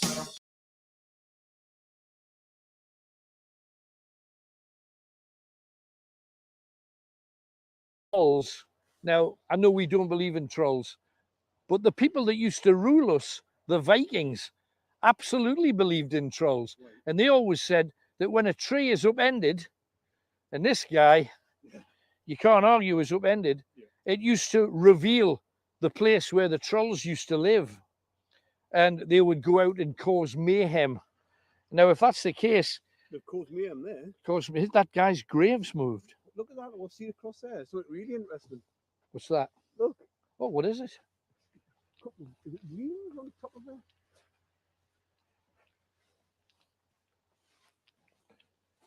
And we can just sit as well. Look. This is, the whole thing about churches, and again, it's nothing to do with your faith, is for you to think and contemplate your beliefs. Shepherd's crook, flowers. Does it explain anything? Why? Oh, yes, it does. It does. 1914 to 18, the war. William Beatty, Thomas Dickinson, John Ellison, Robert Hall, William Dickinson, Hugh Geoffrey Middleton, and Isaac Miller. And if you look very closely here, Tony, you'll see the symbol of the British Tommy on the fields of France, with the flowers wilting because of the loss of the youth of this part of the world. That's a beautiful thing. It is. Showing that the agricultural lads came out to fight for the country. Tractor wheels and a shepherd's crook. I'm sorry, but this is stunning, isn't it? It's you don't know, dear. This is the problem. We don't know. You've got to get. I didn't even know this was here. This kind of stuff. Beautiful. Sometimes I'm so blessed just to come and do this. You're like, you do it and you think, I would never do this. You wouldn't, would you? No. You would never get out and do this if you didn't sort of push and do it. And that's the great thing about it. That is amazing. And just seeing that. And you could come with a flask of tea, picnic. have a picnic. People tend not to do that in cemeteries, mate, but I'm sorry, I'm a fan. It's so peaceful, though, isn't it? And just. But we don't want peaceful. We want agitated. We want creepy. We want spirit. And that's what we're going to do next. We're going to get into the car. We're going to head, because we're in Bolam. But does any of you know the stories of the bog? Because one of the biggest bogs in all of the north was where Bolam Lake now stands. They ripped the bog out to fill it with water and made it this beautiful country park. But there's more to Bolam Lake than meets the eye, and we're heading there now. So how are you with us? We'll keep the kettle boiling. How are the lads and lasses and all of the other in-betweeny stages? Because there's a lot more these days than there used to be.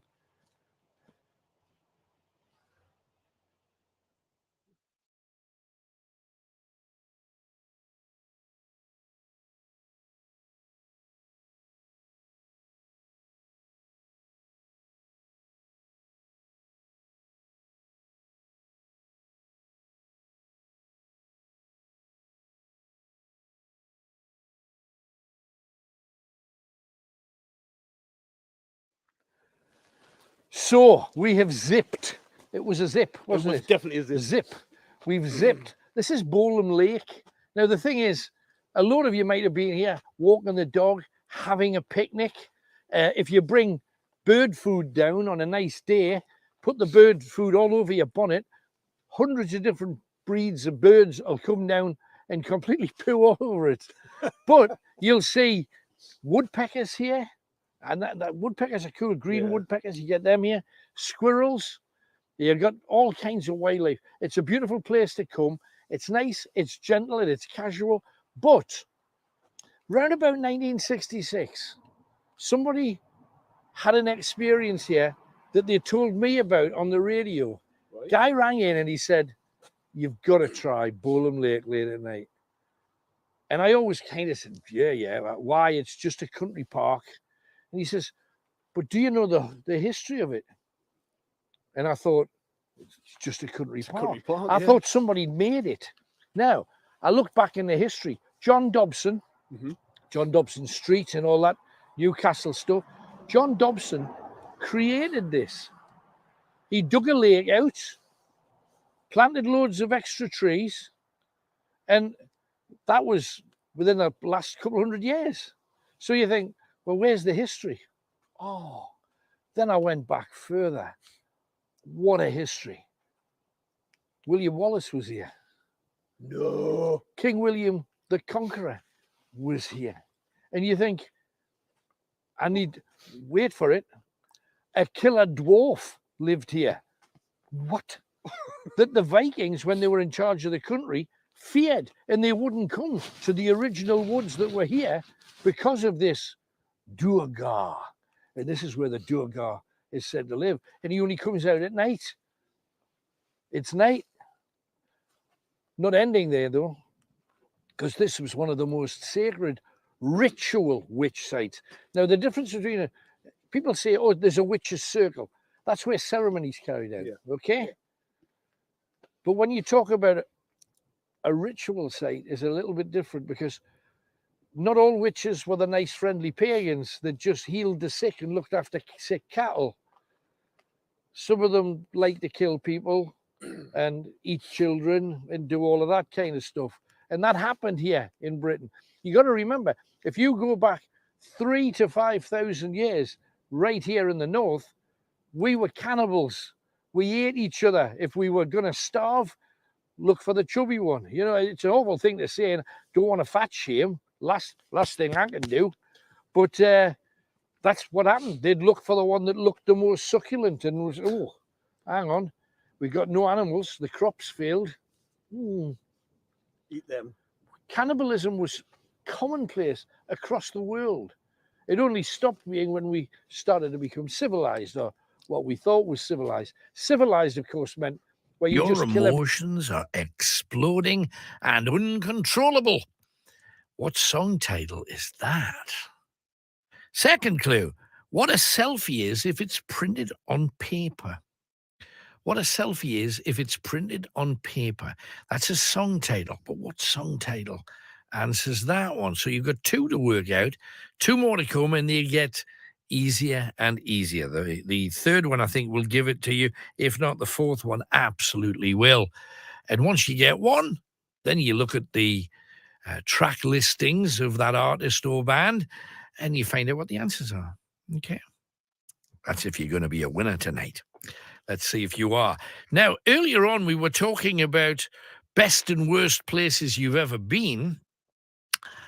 And, well, holidays we talked a bit about.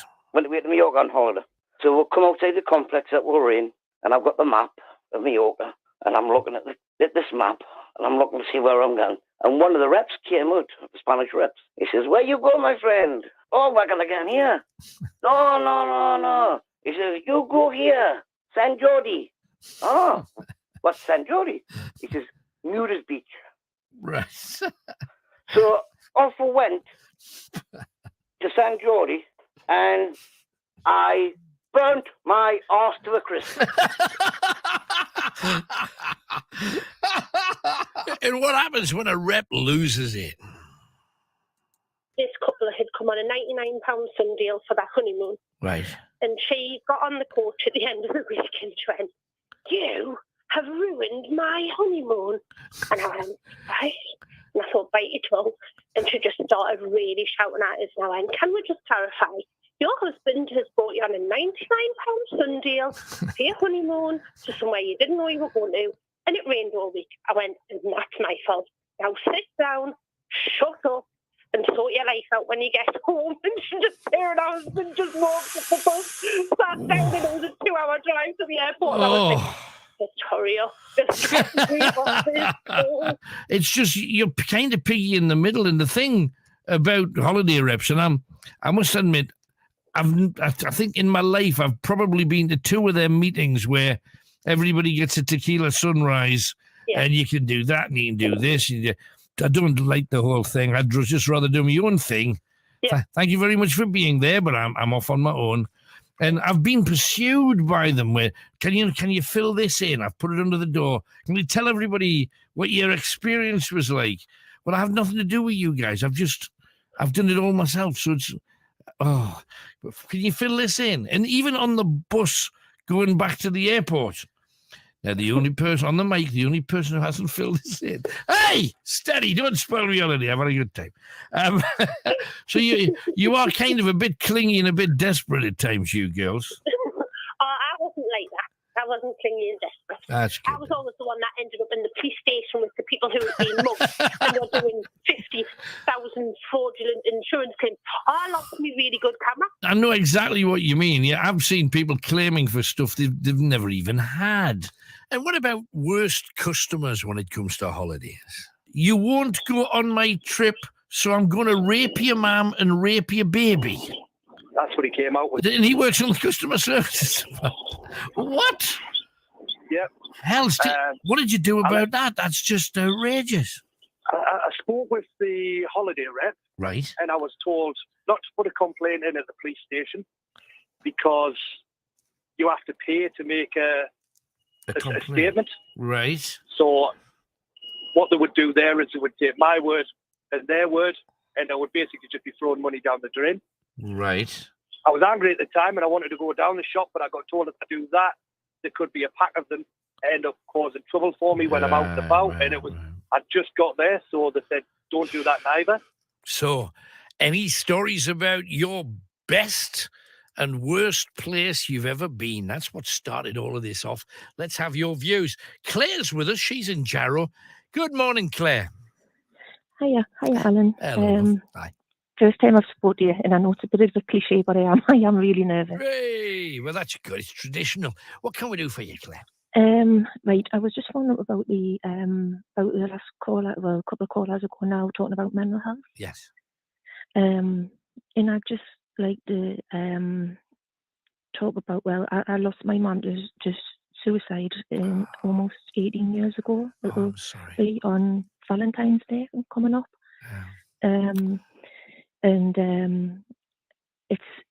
It's been my mum. It was my mum's, at least the third attempt that I know of, and it was something that I was brought up strongly to. If you weren't happy, that's what you done. In my family, it's I've had an uncle that done it, another one that attempted it. Like I say, a few attempts from my mum. What was wrong I in your think other mother's family life? I members. mean, I understand she had mental health issues. Mhm. Was her life so bad? I've spoken to one of our friends who known her from when she was about they were brought up on the same street together, known her from about the age of 3, growing up. Right. And when my mum was born, my nana had lost an 11-year-old daughter who had died very suddenly when my mum was pregnant, when my nana was pregnant with my mum. So my mum was born into a life of depression. And my mum's friend can remember my mum saying when they were in the changing rooms in primary school, my mum saying, "I don't like this life. I don't want to be in this life anymore." So but as a child growing up in it, it was always my mum took me to the PR one day and said, "Well, darling, I've had enough, and I love you, but I'm going to go," and threatened to jump over, and then she just started laughing, and it was just. It was hard because she I'm wasn't sorry, well. but that's a head trip for you, though, isn't it? It was, honestly, Alan. I'm not kidding you. I'm 44 now, and it's had a major impact on my life. Things that happened like as a child growing up, and the threats of suicide, and How have you coped in your own life, though? I mean, do you feel as perilous as your mother did? I have done, but luckily I have got a really supportive husband. We've been together like 23 years or something.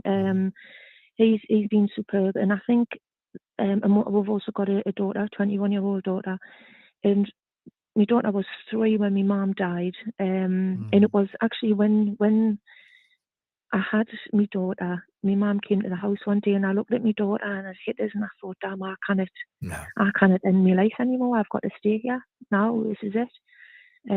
It's the one thing that people who, when they talk about suicide, it's the one thing that they never consider, ever consider.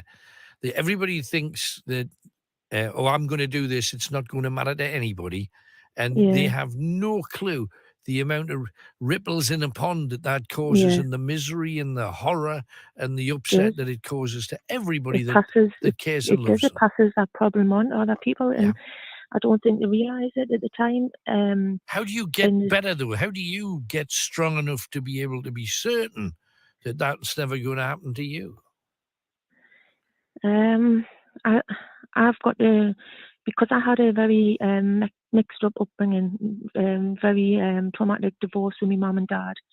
And even now, as a 44-year-old woman, I've recently had words with my father. My father has upcasts and stuff between him and my mum that happened between them years ago, saying to me, "Why didn't you come and find me when you were 16, and your mother done this to me, and your mother done that to me?" And crazy. Honestly, my parents have really like mashed my head up. They really have. Yeah.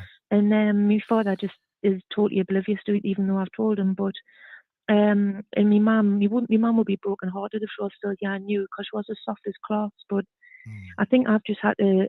I know it's wrong, and I've got to change that for my daughter and for my husband, but for myself as well. But no, for you it has first, though, been because really hard. you can't do it for other people till you can do it for you. It's hard though, Alan, because I think if I didn't have my daughter and my husband, well, in fact, I know if I didn't have my daughter and my husband, I wouldn't be here. So it's them that keep me going, without a shadow of a doubt. But you have to know, and trust me on this, you have to know that your daughter will get to a point where she has her own life and not be around, and would arguably not need you as much.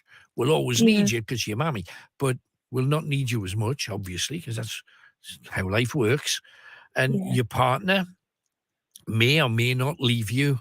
I mean, leave this life, because you're going to be happy for the rest of your days, I hope. But at some point, he may have to go before you, because we don't have a choice about those kind of things.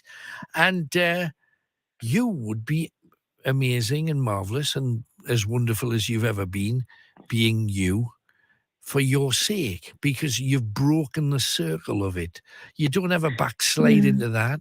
And you got to remember that no matter what happens, your daughter will be there with her family, and you don't want to give her any pain. Oh no, I would never ever dream of hurting my daughter. Well, that's what I mean. And I know there'll be a point. I mean, if anything, God forbid, happened to the pair of them, I wouldn't want to be here at all. Because they all have got. I mean, I suffer with chronic pain. I've got a hell of a lot of health issues. I'm on a huge cocktail of medication. I look well. People don't really understand how poorly I am. And it's but like I said, I mean, they keep us going, and I have broken that cycle. But I am on mental health medication. Sure. But I think if my mum had have put her hand up and took them, she would have been here today. I think there was a stigma about mental health, especially. I mean, mum was like born in the mid-40s, so like growing up in the 60s and the 70s, 80s, my dad used to mock her for her mental health. Yeah, because there was no understanding of it remotely back then. Yeah, there wasn't. There was no understanding of it at all. But like I say, she ended up going the way she did. But you see, the thing that I think, we heard the guy on earlier talking about how he had to deal with his mental health after going through his kind of living hell, abuse and rejection and all of that. And rejection's a big one. But in your case, you had both parents that really didn't help you when you were being raised. They were building you up to fail. And you've managed to break out of that and say, well, that was what you believed. It's not true. And none of it was true. This, life's terrible. It's nothing for me here. There's nothing, because she didn't make anything for herself, and she should have done. Yeah. And you're never going to get anything on a plate. Your life's not going to be given to you and said, oh, well, now you can do this and now you can do that. And now you've got to carve it out for yourself. And you have. Well, I think as well, see, it's with all that, and then like taken to places and tour actors and things like that. I've been disowned by my dad a few times, and you suffer with like abandonment problems and everything. That's what made us call when I heard your call. I mentioned abandonment issues, and it's something that I've heard a lot of my counsellors say to me, and it does hurt. But at the same time, I've got to focus, because a lot, even like I say, even my own blood, like sometimes you've got to realise that just because they are born into a family doesn't mean that they're not hurtful or toxic or not good for you. Now you see what you've really done here. You put there'll be hundreds of thousands of people that will, even if they've never had what they would consider mental health issues of any kind, as soon as you've said, well, just because of your parents doesn't mean that they're nice. But more importantly, it doesn't mean they're right about. You grow up thinking, well, your parents, they're going to teach you, and the amount of people that I know that have watched how their parents, forget the education, they've just watched what their dad does, and he's a thief, he's a waster. He's a racist, he's a sexist, he's a domestic abuser. And they've seen that and said, that's how they behave. Or they've looked at mothers that are nasty too, and they've gone, oh, so that's how I'm supposed to be. And you're quite right. There's members of my family that I thought were lovely, gentle, kind, would never let you down. And first chance they got, blimey, they were there doing things that you would never have expected. So you have to be wise enough to judge for yourself when you're right. I mean, I even say that to my daughter, I'll say to her, like, there's things you'll take from me and your dad that will help you in life, and you'll say, oh, that's great, I'm going to implement that, I'm going to do that with my kids. And there's other things you'll say, I'm not doing that. Or, she always holds it against us that I didn't let her go to friends' parties when she was 14, 15 and 16, drinking and that. But that's just a mum thing. But I still stand by. I've done what I done, and I still stand by that. But there's things that you will. But I must say about my mum. My mum did suffer a lot of domestic violence. Not a lot of physical. Not always physical. A lot of mental issues. Right.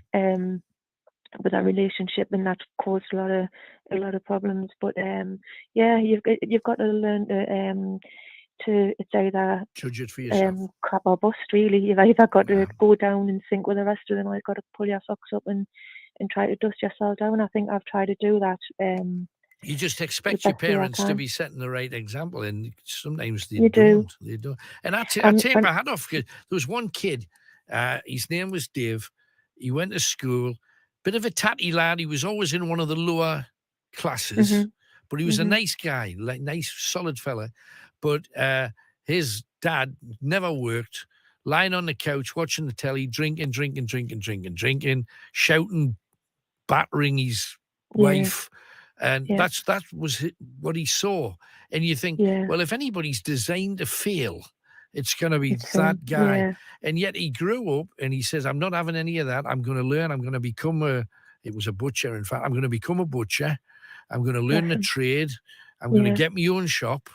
And he became a butcher. And you think, wow, that's to overcome that without needing counselling, doctors, you know, and he did that all on his own. So it can be done. But what impressed me most was he knew what he was seeing wasn't what he wanted. Yeah, exactly.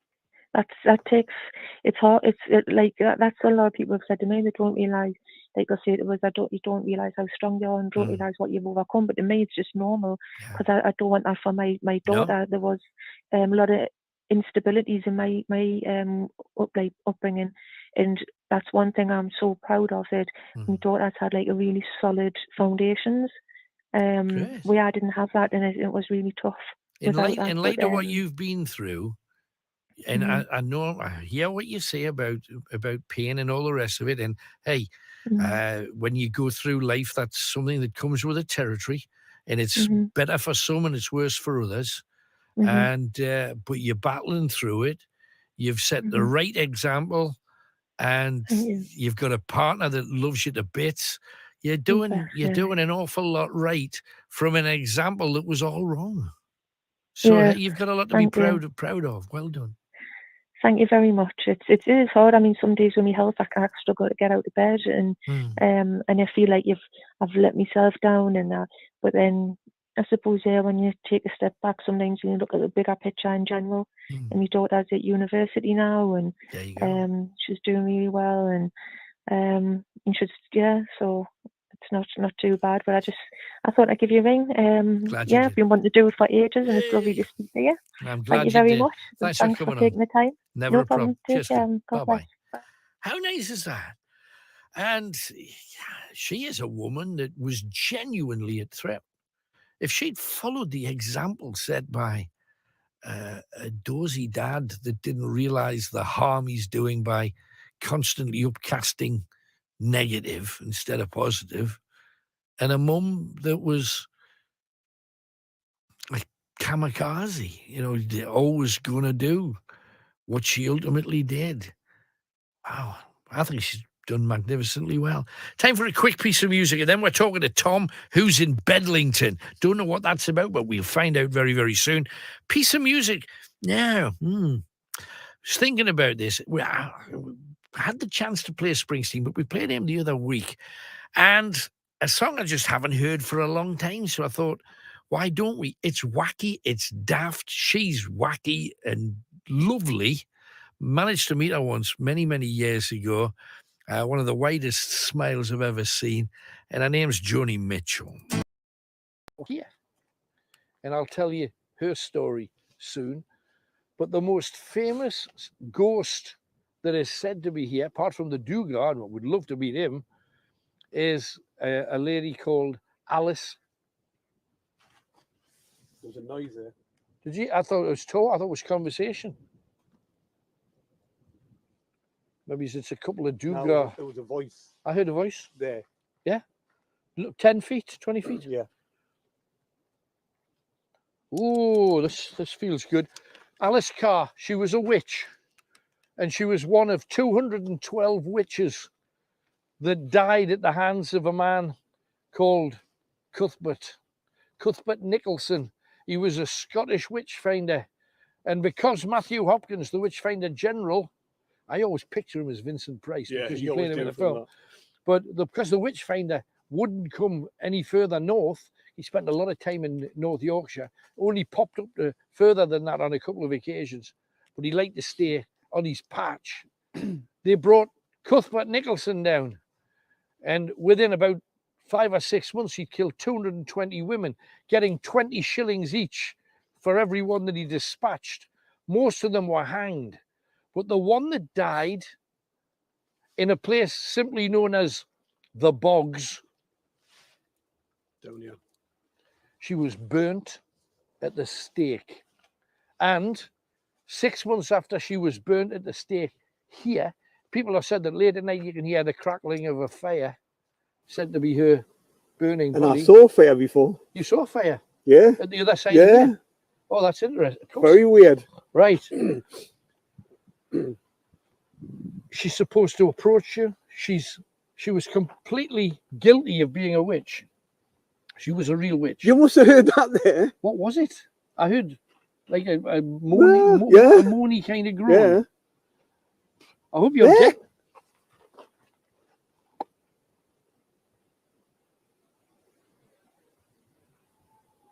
What the hell? You couldn't mistake that. Did you hear it, Tony? Kind of owly. Oh, yeah, that was Owly, was it? I thought that was owly. Owly? Could have been Owly. Let's be. Let's go into hope it. it was. I know roughly where the funeral pyre and the stake was planted, and there's very few people. There it is. Was that an owl? I don't know. That wasn't an owl. That It's was the a way we're scream. heading, so we'll find out. Yeah, come on, let's. The last time we were in woods, remember, we were seeing the witches with the fire and I know, everything. I know. Let's hope not again. Now, not very far from here, there's a place called Gallow Hill. Well, obviously hung people. Now, Gallow Hill's just down from Bolam, about another. There. That might have been an owl. I don't think that's an owl, man. Kenny, the camera's facing up. How's that then? I know I touched that either, did I?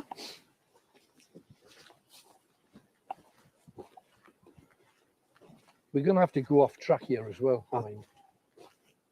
I think it's an owl. That might be an owl there.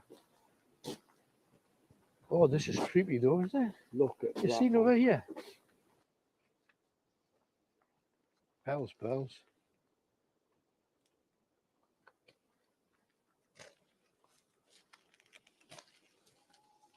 Yeah, it's an That's owl. an owl. Definitely an owl. Well, at least we know. That was not what I heard over the other side, though, No, mind. that Oh, wasn't. look at this.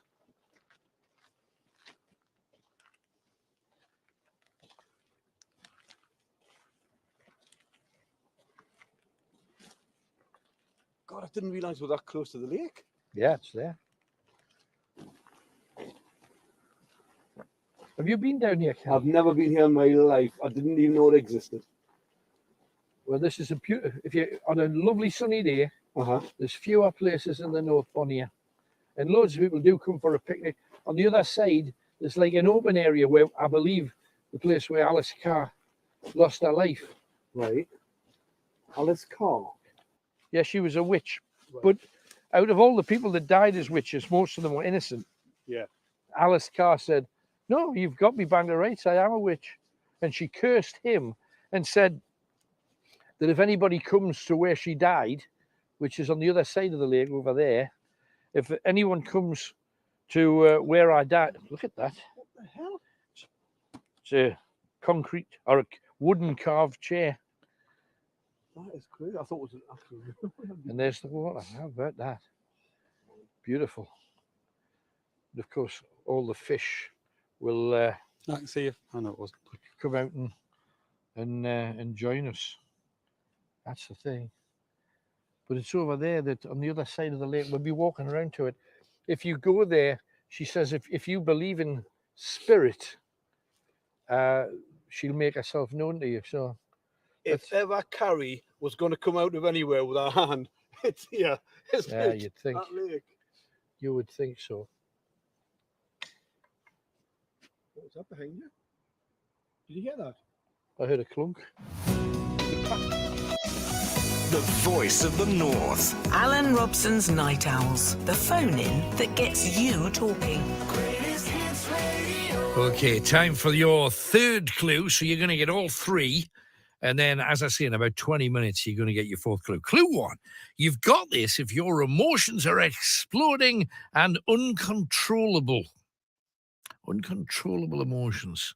What song title does that make you think of? Second clue, what a selfie is if it's printed on paper. What a selfie is if it's printed on paper. Third clue, what we call hickeys. Okay? Ever had a hickey? Had a hickey? Never had a hickey. On your what? I'm just saying to Tony, have you ever had a hickey? He said, I'm not going to tell you where that was. But anyway, hickeys. What you call hickeys. What are hickeys? Write down what you think it is, because that's a song title. If you know what it is and you've written it down and it's a song title that you've not heard before, you look it up, then you'll know the artist or artists, and then you can go and answer the other two questions. You see? That's how it works. Fourth clue, doddle. Doddle, okay? Tis the last one is ginger peachy easy. It really is. Right. So get ready for it. Tom is next. He's in Bedlington. Hello, Tom. Hello, how are you? I'm very well. Thank you for asking. What can we do for you, Tom? So basically, I'm a small local artist. My name's Tom Ebo, and I've just been finding it really hard lately in the Northeast to try and get my music noticed. Because honestly, you would think that Newcastle was a village with how much like music stuff's here. There's honestly nothing at all. Well, there's a lot of pubs and clubs, isn't there, where you can play? Or is that not Yeah, the case? there is places like that. Like there's venues where you can play like gigs and stuff like that. But when it comes to like record labels and stuff like that, yeah. I've just been finding that there's like absolutely nothing apart from like radio stations. And I just think as well as that in general, like in the industry as well, there's it's so hard to get yourself out there. No, it like, is. It's harder than ever because radio stations used to be completely 100% local, which meant that the presenters were able to, there's a new band just come, there's a new singer from the Northeast. Yeah. You've got to have a listen to we used to be able to do stuff like that all the time. And I used to, it was one of my favorite things to do. Then you'd bring them in, give them a session on air, and then they got that session to show other radio stations what they could do. You know, it's dreadful at the moment because the whole world's turning networked. That's just how it is. The companies believe it's the right thing to do, and I accept what they say, don't agree with it, because how are new acts going to get there? And it seems, bands, and I'm not saying that you are remotely like McFly, but bands like McFly 5, 6, and 7 years ago were coming in to see me and play their hits and what have you.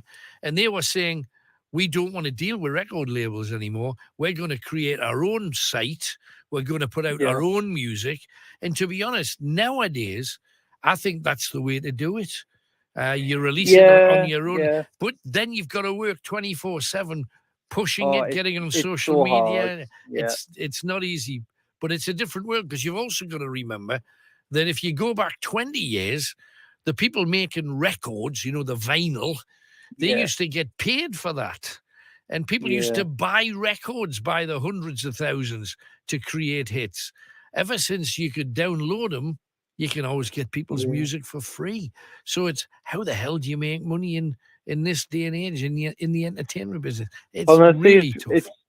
It really is. It's like I've submitted it to that, like my album that I released so many record labels and haven't heard anything. And I just think there needs to be an easier way for us artists like out there to try and get our name out there, because like I ain't got an audience and I'm producing this all myself, like music videos, everything. And I just think I just to send it to someone, but it's so tightly knitted, this industry. The same with films and everything. It's worse than that now, because if you look at it, the charts the charts for the last 5 years have meant nothing, really. And they're all the same artists that get in there all the time. There's half a dozen names that whatever they put out, whether it's good or bad, is going to get in the charts. It's going to be in the top 10. And some of the songs that they put out are pants in comparison with what some local artists could come up with. And the reason for that is because instead of giving people a chance, television and radio used to give new artists a go all the time. And then they've been told, well, you can't do that anymore. And you think, well, why? People are interested in seeing like rising stars. And, they would rather watch somebody going on Britain's Got Talent than having their own local television or radio station playing a track. And I disagree with that. I don't think that's true. I think if it's good, it's good. And if it's that good, let people hear it. Exactly. Black and white to me. But the world has changed. And you've just got to make sure that the product that you put out is as good as it can possibly be. Yeah. It's like they are local artists. Like there's an artist from Newcastle called Eldivine, and she got signed by Warner Music. Yes. And I think to myself, well, how did they even find her? And there's no information on how they found her. And they just say, oh, A&R company or whatever. Well, there are A&R companies that are going on to, people at places like YouTube. And if somebody's there and they've got 500,000 hits, they're thinking, well, blimey, they must have something because unadvertised, they've got all of this. And but the problem is, what if you haven't got a hit? Not if you've had it like 24 hits, but your music's absolutely amazing. Yeah, like you haven't got all them views, but your music's good. Yeah. So you see, there's no direct and easy way to do it. The way that you've got to go, to be honest, if I was to give you any advice about how to do it now, it's get as many gigs as you can, be seen by as many people as you can, self-finance, you don't have to do it so much with downloads, but get a certain number of CDs that you can sell. That's what I've done. Yeah. It's like I got it like my album physically produced. So hopefully I've handed it into HMV. So if I can just get it kind of like circulating out there, I just think hopefully someone might pick it up. That's the hope. Hey, well, we wish you well. Thanks for coming on, Tom. Brilliant. Brilliant. Cheers, Thank Bye-bye. you. Bye. I hate that. I hate it. Do you know, for 90% of my career, hearing them say that, it would be, well, send me an album. If it's any good, we'll get you in for a session, play the session. Then I would send, if I liked the session, then I'd send it to all my contacts on other radio stations that I knew played new stuff. And then I'd send it to a couple of record companies that I knew took new artists. And it worked for dozens. Not all of the ones I wish that it had worked for, but it worked for a lot. And if I could do it and other radio stations were doing it, we should be doing it now. And it's a huge hole in what radio and television is supposed to fall, in my opinion. But anyway, just my opinion, one bloke. Adam is next, and he is in Langley Park. Hello, Adam. Hello, Alan. How are you tonight? I'm good, mate. Thank you for ringing. What can we do for you? So it was just a quick call, really. I heard that you were looking for somebody to accompany you on a ghost hunt this week, and I just wanted to let you know that I'm interested in that. Brilliant. That's good. I mean, I presume Chris has got your details next door? Yeah, I believe so, yeah. That's great. Well, have you been on a ghost hunt before? Have you ever done anything like this before? I've not been on a ghost hunt before, Alan, but I listen to them all the time. I used to when you did it every Halloween and things on the radio. All right. And I watched them on your Facebook group. Uh-huh. And I'm number one, I'm skeptical and of a scientific mind, Sure. which means I'm quite open to change with what I can see with my own eyes and what can be proven. Yeah. And I'm also like, with us being open-minded, I've had like 2 experiences in my life, which I can only describe as being paranormal. Right. One was as a child when I was probably about 13, just after my grandmother died, and the other one was when I was well into adulthood. Well, hang on. Tell me the first one. What happened when you were a baby? Well, when I was a young'un, my grandmother, bless her, she passed away when I was about 13. Right. And when I was in bed that night after the funeral, like I hadn't really sort of spent as much time with my grandmother as I'd wanted to over the sort of last years of her life. Right. And I felt really bad about that. And as I was going to sleep that night, I saw her face appear on the wall on the other side of the room in front of me and smile at me. Wow. Right. And I felt that she sort of understood, like, yeah, you know, you're a young kid, you're hanging out with your friends and things, and everything's okay. And I got this like really nice, warm sort of feeling from it. Lovely. So that was the first experience. Right. And then the second one was only probably about 5 years ago. I actually rang up to tell you about it. It was in a hospital toilet. Right. Where I don't know if you recall, but I went down the corridor to examine a ghostly appearance that one of my colleagues had seen. Right. And when I went into this toilet where somebody had died a number of years previous and they were unable to resuscitate them, on a night shift, I opened the door and then up spiraled towards the ceiling this little sort of sprinkly light and then just disappeared. So I've seen stuff. Yeah, stuff. And but at the same time, I'm very much, you know, I believe what I can see, and I've seen those two things, and I just think, well, you know, I would like to accompany you on one of these things and see what goes down, you know. Well, I mean, we're up for it, and to be honest, I've always found that the people that get the biggest surprise are the people that don't believe in it. You know what I mean? They don't expect anything to exist of that sort. So when they see or experience it, they get a huge surprise and shock, and tend to turn and run or shout or run screaming. Yeah. All the things you would expect never to do, but you do if it's a surprise to you. Well, I would, yeah. If I saw something, I'd be out of there before anybody else. Well, Adam, you're on the list, and as I say, we do intend to do a lot more of this. It's just that we had a few people saying you've always just taken people who are experienced in it, and they've done it like hundreds of times before, so you're not getting the reactions that I used to always get when taking people that had no experience with it at all. So why don't you take somebody that is either a skeptic or somebody who just doesn't know one way or the other, haven't made their mind up. So that's the plan. We're going to have a chat about it over the next 24 hours.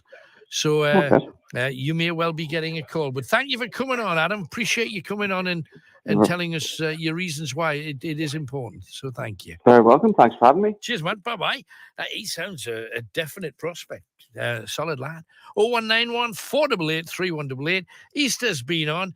Alan, can I ask you why the big 1980s headphones? Can you not use these new earplug things all the young'uns have? Old school in it, says Easter. Absolutely. Absolutely. And I personally, well, you know, a lot of people have modern headphones, big, huge. Hang on, let me just show you some. These are the things that in the industry that a lot of people are wearing. And they're not a million miles away from what I've got.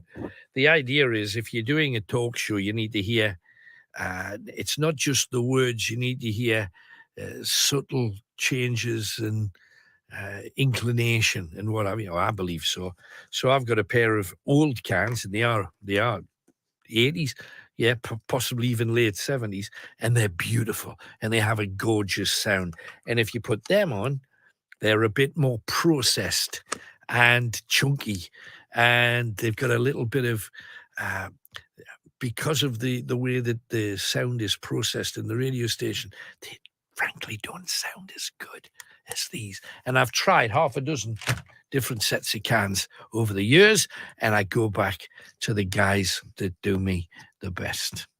And if it ain't broke, sometimes don't fix it.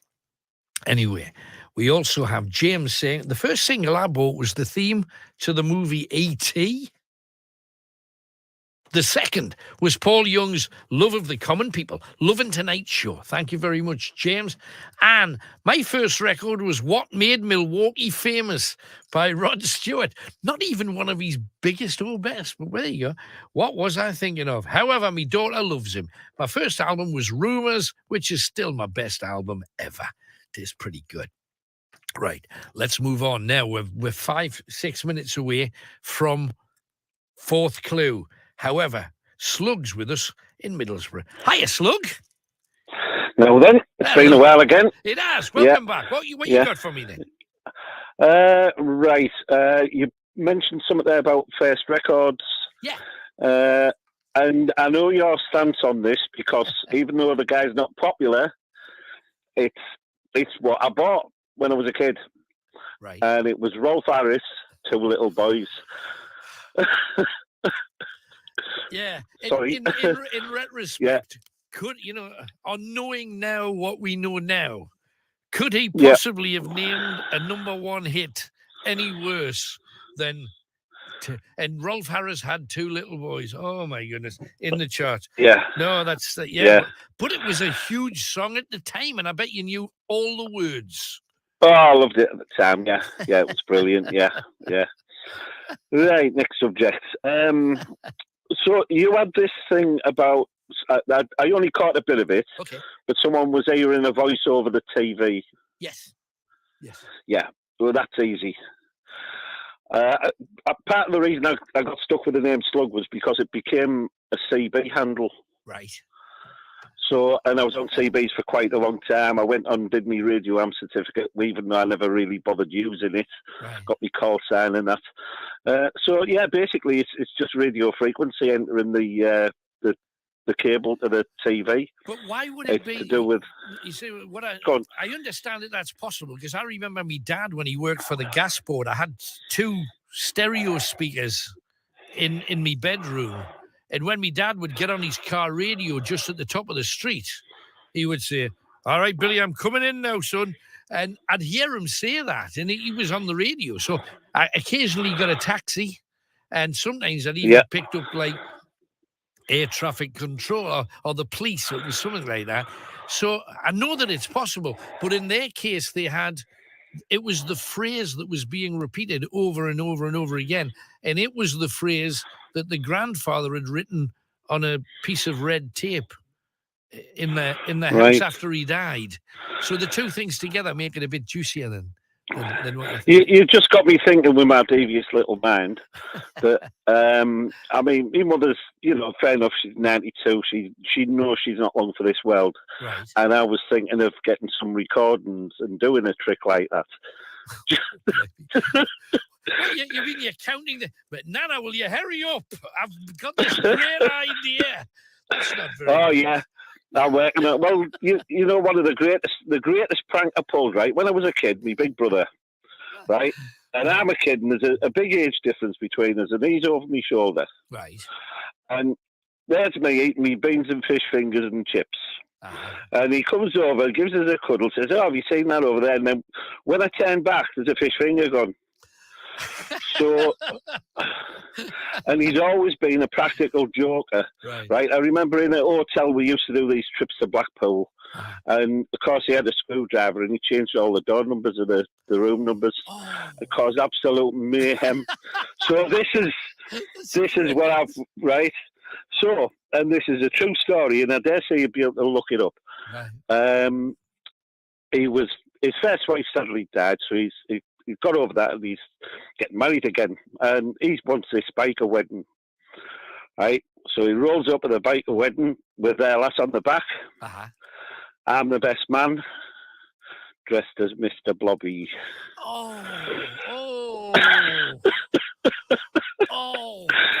What did you do? We got it on North East News, on East News. I bet you did. Wow. Yeah, and what did your last say? Well, she was my girlfriend at the time. She was dressed as Mrs. Blobby. What? It cost us about 170 quid for 2 Blobby suits. And You know, now the thing is, they both had nerves when they went into the wedding, right, into the registry office. They both had nerves. Yeah. And once they saw me, that was it. They were gone. You know, they were absolutely off it. Now, that wasn't the other surprise, because when we got into the registry office, I had to take me Mr. Blobbyhead off. Right. So I'd had my hair cut into a Mohican with all bright colours, with all the pink and yellow spots. Yeah. So I don't do a joke often, but when I do one, you're taking the it's whole good. hog. Absolutely. Oh yeah, Wow. yeah. So you Yeah. know you've got an experience on the whole CB thing. Obviously, you are the famous CB slug. Super slug as it was, of the flying bananas. I mean, was it commonplace that you'd get bleed through on tellies, though? Oh yeah, my doctor's surgery, which is on Winthrop Road, they had this tannoy system, and every time a taxi went past, just on their ordinary radios, you'd get messages coming over the tannoy. And once we got CBs, then that was it. I mean, normal CB will kick out 4 watts, but I had what they call a burner. I had a 25 watt one and a 200 watt. 200 watt one, just blow it away. It'll get into anything. So yeah, it is possible to get stuff like that through your telly, and it's all controlled. You know, it's the government. I can't remember even the department now. Like I say, it's a long time since I've been into it, but they have all that under control, and you're only allowed to have this frequency. I think they took one of the handbands off them for something else. Right. But anyway, like I say, you don't need to know that. Basically, what I was saying is that's how you get voices bleed through like that. Yeah, yeah. Good. So, hey, thank you, Slug. Great hearing from you again. No worries. Stay well, man. Take care. Cheers. Bye-bye. There you go. It is the Slug, super Slug, in fact. Right, time for the 4th clue. Let's do it. Oh, here it comes. How bright are you? Clue number 1. You've got this if your emotions are exploding and uncontrollable. What is it that you've got? 2nd clue. What a selfie is, really, if it's printed on paper. What a selfie is if it's printed on paper. 3rd clue. What we call hickeys. Okay? I know for a fact that Chris on our switchboard tonight has had hickeys. I've seen him doing them with a vacuum cleaner with the end off. And 4th clue is the best puppet drummer ever. The best, well, actually, forget puppet, best Muppet drummer ever. Okay? Best Muppet drummer ever. You've now got 4 clues. You've got the titles to 4 songs, or if you haven't got all 4, you can work it out from here. Work your magic. Give him a call, 0191 488 3188. And Chris actually knows that because I think he's answered somebody who already knows that, because I'm absolutely positive that he wouldn't. So well done if you did. Keep them coming. See, the switchboard is firing now. Quick as you can, get yourself in the queue, and we press a button, and all the people in that queue, the computer will digitally select one of the calls at random and put you through to me, and therefore you will win our What's It competition prize, the non-spill Night Owls Cup with the Night Owls logo thereupon, and it will be Night Owls' last collector's item. So make sure you get your hands on one if you possibly can. Right, onwards as ever. Oh, hang on. It's Linda from Barrisford. Hello, Linda. Oh, good evening, Alan. Oh, good morning. Good morning to you. What does it feel like living in a place with an ass in the middle of it? With a what? With an ass in the middle of it.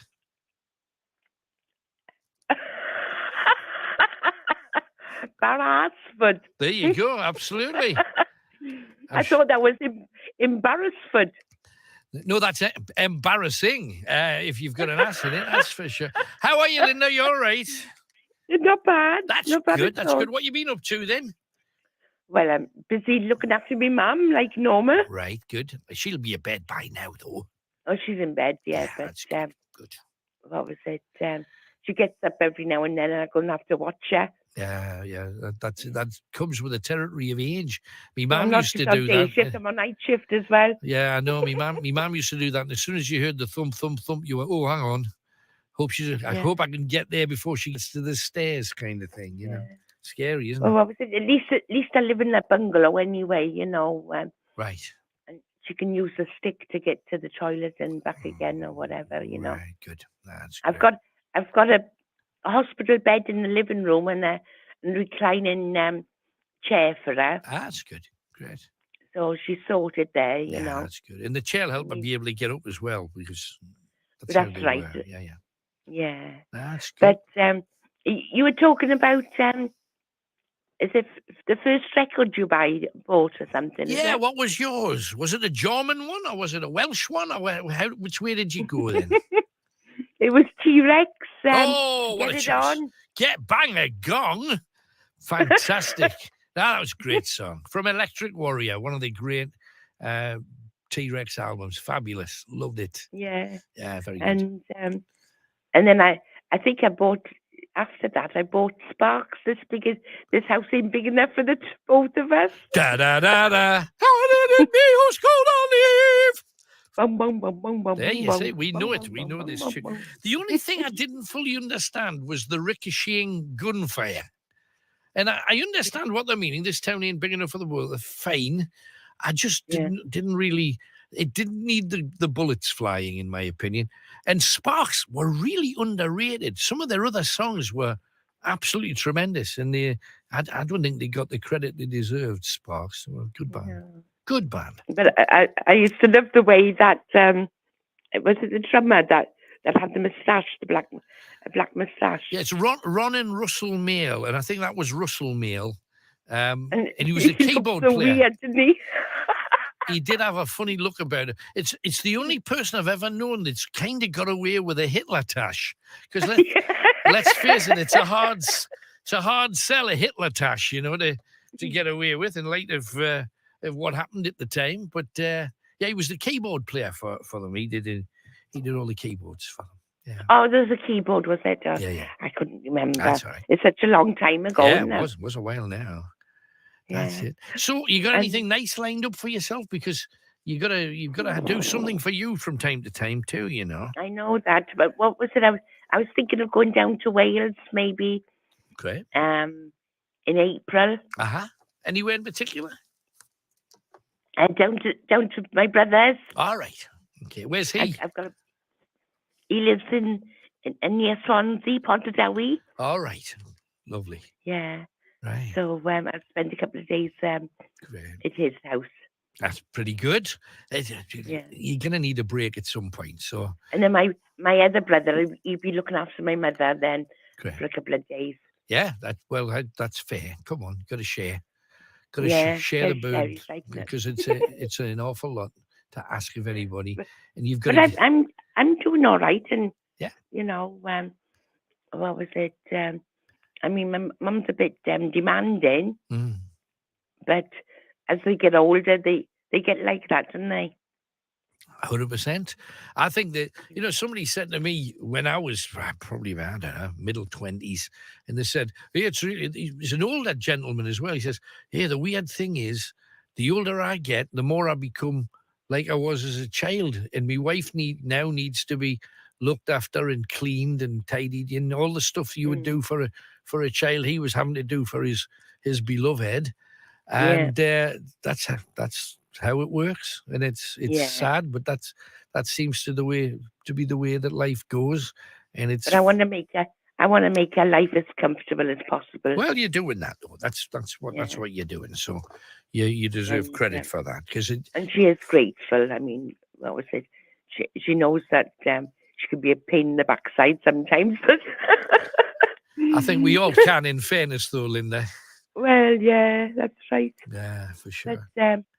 But I love her. Well, of course, and that's why you do it. And isn't it weird? Because if you think about it, if you go back to like the middle of the last century, from 1950 back to 1850, 100 years earlier, it was the done thing. You know, you lived with your parents, you had your grandparents there until they died, then your parents will die. By then you've got children and they're living with you, and they've had their own children and they're living with you. That was how families used to live and cope. And, you know, it's just refreshing to see somebody else is actually doing that. It's nearly a year ago since my dad died. I know that. Coming up. Yeah. And I miss him a lot, you know, but he was lovely. What was it? He wasn't a well man. He died of a heart attack and he'd had cancers and everything was setting in with him, dementia, the whole flipping lot was coming. He was ready. He was ready for the rest. Yeah. And what was it? I thank God that God took him, because he wouldn't like to be in that way. Sometimes things happen just for the best. Yeah. And it doesn't feel like it when it's your family, but that's the way it is. You know, my mother's got dementia as well. It's the beginning stages sort of thing. She'll probably end up needing a bit more help than you can give her, you know. Yeah. Yeah. But that's how it is. If I find it tough, I'll get carers in, but I don't really want carers in until the time comes. Until it's necessary. No, of course not. Yeah. You're doing well. And a trip to Wales, I think, will give you a spring in your step. No, you're doing great, but you've never had to do this before, and it's all relatively new to you, and you don't know. You must question yourself as, am I doing the right thing? Am I doing the wrong thing? I'm not really sure. But I think that's absolutely normal. And well, I had a bad patch, you know, when I first come back from Germany to live in Wales, sort of thing. And my mum looked after my 3 kids. Right. There you go. For a couple of years. And the thing is, I won't forget that. No, it's only so you do. Yeah, it's tit for tat, isn't it? That's right, yeah. Yeah, it's lovely. It's lovely. But what was it, Alan? What was it? I want to say hello to Banger Tim. Yes. Okay. What was it? He's a lovely guy. He is. He's a nice guy. He's just sent me some music to have a listen to, so I'll have a listen to that and on my way Kelly home. as well. And Kelly too, not forgetting. Well, it's lovely talking to you, Linda. Thanks for coming on, and darling. you, Alan. Right. You take care of yourself. And you. Thanks again. And Bye-bye. your wife as well. I will make a point of that. I'll wake her up especially to tell her, all right? Thank you. I don't think so. Thanks, Linda. Night-night. Okay, bye-bye. Bye-bye. Oh, yeah. That wouldn't win me husband of the year. 0191 488 3188. And I've had my nose broken enough. I don't think I'll risk that one tonight. Right, 4 clues. You've got this if your emotions are exploding and uncontrollable. What a selfie is if it's printed on paper. Second song. Third song, what we call hickeys. Fourth clue, the best Muppet drummer ever. Whose hits were they? If you know, you ring Chris right now while I play you just one of those songs that has a meaning, if you listen to the words, to each and every single one of us.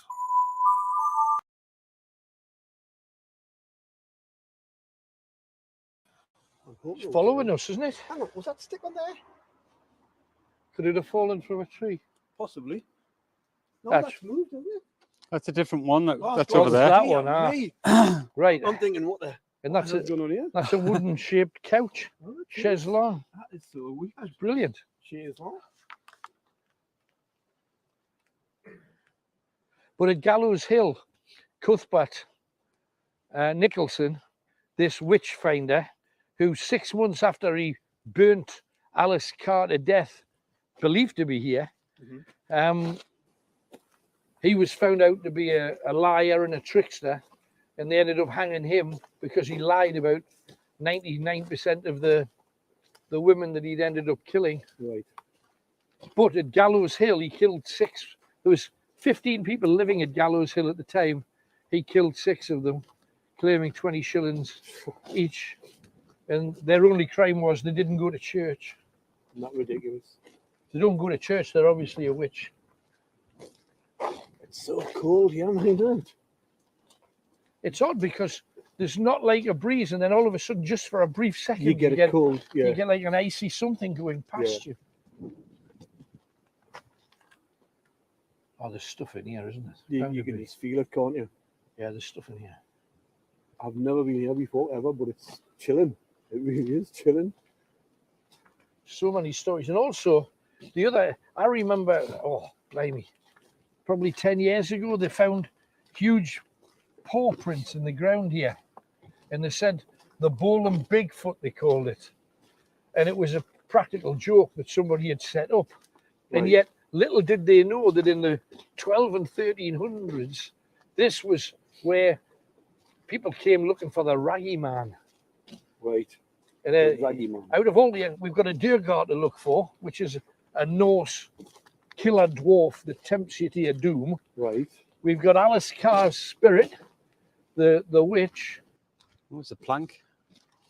Seeing it? Oh God, it's a bridge, isn't it? If this is what I think it is, we've got to take it. Oh, the bridge, that tree. Yeah. In the middle of the lake. Not quite the middle, I wouldn't have said, but. Yeah, but still. This is a witchy wood, like H.R. Pup and stuff. It's exactly that. Look at the tree. Beautiful. We're still near enough to hear a Benwell taxi. Right across the lake? No. Are you sure? Yeah, but this is creepy up here, isn't it? I don't know where this goes. This goes. That's the lake here. The lake's both sides. Look. Oh God! That's what I'm saying. This goes right across the lake. What the hell? How ridiculous is this? Nice, eh? It's splashing up against the side. Oh, it's freaky, why isn't isn't it? doing it all It's the very time? freaky though. Yeah, mine. Oh, bugs! What was that? This is just something else, isn't it?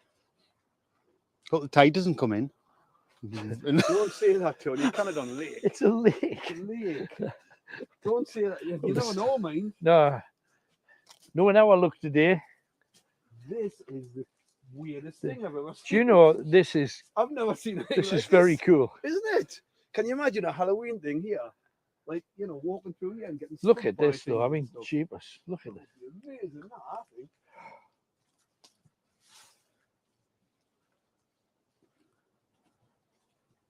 Does that just lead to nothing? I don't know. No, I don't. Because that looks wet. That looks wet, Kenny. No, it is wet. I don't think we can go any further. No. No, that's bog. You know, we talk about the bog. This is the bog. Yeah, I got that as well. Was that like a growl?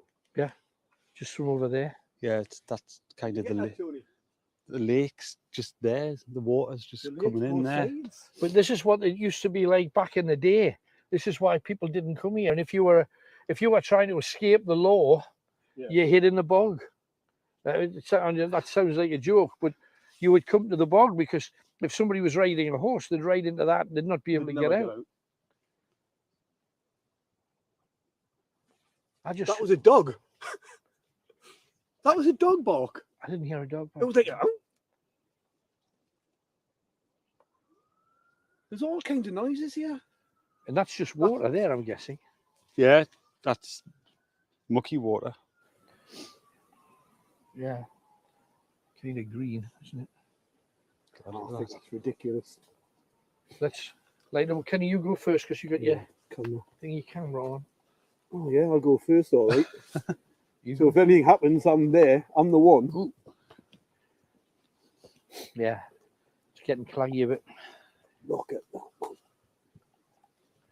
How would you get a horse through here? Would it fit? You got to remember that these trees have grown in over the years. Yeah. And some of... There's too many noises in here, man. Isn't there? Water eddying up. I quite like the sound of, but it's almost like somebody's splashing it with a hand. Put your head on that. You could imagine some crazy dwarf in here running around here. It's exactly that kind of thing. It's like it's like a movie, isn't it? You just expect it to be like.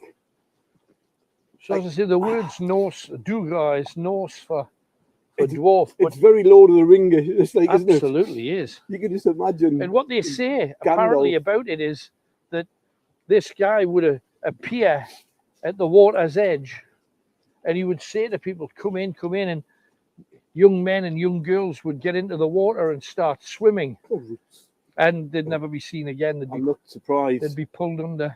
I am not surprised. Oh, did you hear that? That was a bang. Did you just see it left? Like somebody hitting with a piece of wood, hitting a tree. Just there. I mean, just there. Not No. there. Right next to you.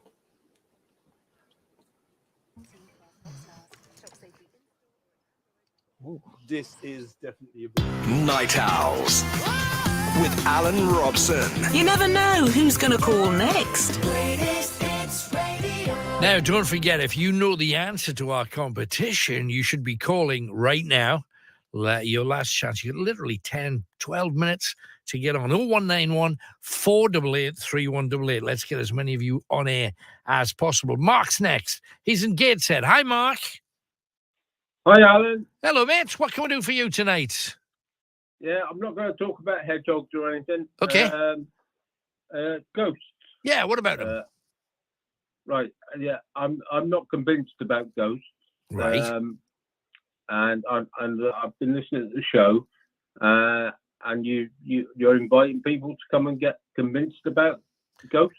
Well, not convinced or not convinced. It's whatever experience you have. But yes, we're looking for somebody. Why? You want to volunteer? Yeah, I'll come along. Okay. You ever had any kind of experience? You ever ghost hunted before? No. That's why I'll try it and okay. see how it goes, sort of thing. Well, okay. But the hickey is a love bite. Oh, yeah, but that's part of the quiz questions. Whether that's true or whether it's not, the people at home will have to decide. But as you've given them a hint, maybe more people will get it right. 0191 488 3188. If you didn't know that answer, you might have a clue now. Glyn's with us, and he is in Teesside. Hi, Glyn. Oh, yeah. Hello there. Hiya. It's a bit weird. Been listening on the phone in the kitchen. Right. You can hear me then, obviously. I can. Oh, that's good, because I've been trying to get you for ages. Good. Well, on the radio while I'm driving back from my gigs. Right. And obviously I can't, because I've got an old car. Right. And it hasn't got the DAP or whatever it's called. Well, you should still be able to get us on a 11:70 a.m. We're on there. So right. So you will be able to get us. You've just not been looking in the right place. 11:70. 11:70 a.m. and you'll pick us up when you're driving around. It'll be a bit scratchy though through the speakers. Probably. No, Alan, honestly, mate, you're absolutely spot on. Me and our last Penny, we loved you guys to bits. Well, and thank it you. was like coming home from gigs. Listen to, you've got what was his name? Oh God, he won the Night Owls year. You're either talking about Neil. What's his name? What was his name? Is it Neil or Davy the Milkman? No, he used to do his rapping. Every time he came on, he used to go, and it's so-and-so from so-and-so came home. Bam, bam, bam. And he used to do the... Yeah, it's Neil you're talking about. It was Neil. Neil, that's the one. Yeah. I just live for that going home. I'll be playing the gig and I'll be sitting there miserable. Right. Playing bingo and stuff. Anyway. Right. Apart from that, it's nice to actually connect. Thank you very much. Hey, well, you're more than welcome. Thanks for being part of it, Glyn. Appreciate it. Thanks again. Take care. Bye-bye. Cheers, mate. Bye-bye. And straight on to Dave, who's in Sunderland. Hello, Dave. Hi, Alan. Hello there. How you doing? Hi. Not bad, Alan. Are you all right? Yes, I'm fine. What's up?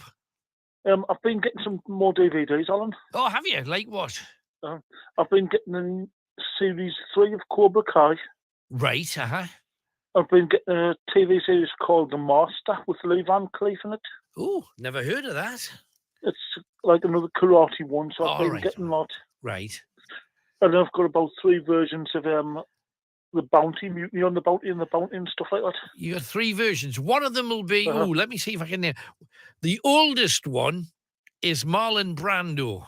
Yeah, I've got that. There's another one with Mel Gibson in it. Yeah, I've got that one as well. I don't know that. Who's in the third one then? Mutiny on the Bounty. Oh, I'm not too sure. Don't worry about it. No problem. Well, that's good because you've always been you love your DVDs. Yeah, I do. Yeah, my pile's getting higher than my bedroom, Alan. Yeah, well, it's nothing worse than your pails getting higher. That's for sure. Yeah, that's a painful thing. But and then I was watching some stuff on the telly the other night, Alan. Oh, what was that? Some ghost stuff, Ghost Nation. All right, any good? Yeah, it was a bit creepy. We were at a plantation and that. Right. In America somewhere. And I watched that and it was a bit creepy and that. Right. Okay. And then after that, I put this horror film on. I think it was called Ouija. Ouija. Yeah. Were you bored? So I put that on. Yeah. Okay. And then I'll put that on for a bit. And I heard a noise in the kitchen. Right. So I went to bed after that all night and I slept with my light on the whole night. Well, that's the price you pay. I watched a movie the other night. It's a new one, and it's called The 355. Don't know whether it's a group of 5 women from 5 different. One's from MI6, one's from CIA, one's from the Chinese police service, one's from the German police service, and the other one I think's a Colombian. And the 5 women that all have to ultimately be a bit James Bondy and save the world. I thought it was a really good film. Really enjoyed it. The 355, worth checking out if ever you see it. Have you seen a film called Wolf Creek, Colin? I haven't. What's Wolf? Is it good? It's about this Australian killer, yes. It's a horror about this Australian killer. Right, okay. It's a TV series, Tony's telling me in me lugs. Yeah, yeah, it's a TV series as well. All right. And I've seen the 2 films and not what was leading up to it and not. Right. And there's subtitles on one of them. Right. Right. I couldn't be bothered with the subtitles. I thought, I hope these people are not in it much longer and they got killed straight away. Right, that's handy. So how many DVDs have you got? You must have thousands by now. Yeah, I've got hundreds, Alan. Right, I bet. I've got about 9 shelves in my bedroom. Whoa. And they're all full of DVDs, which are still in wrappers and that. Oh, well, you better get busy, get watching. And I've got loads of video cassettes. I've got loads of video cassettes to watch as well, Alan. Oh, blimey. I used to have that.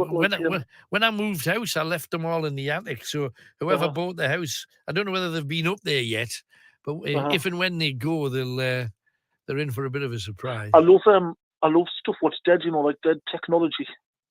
Like what? Like videos, obviously. Yeah, what videos. Else? And I bought a digital compact cassette deck.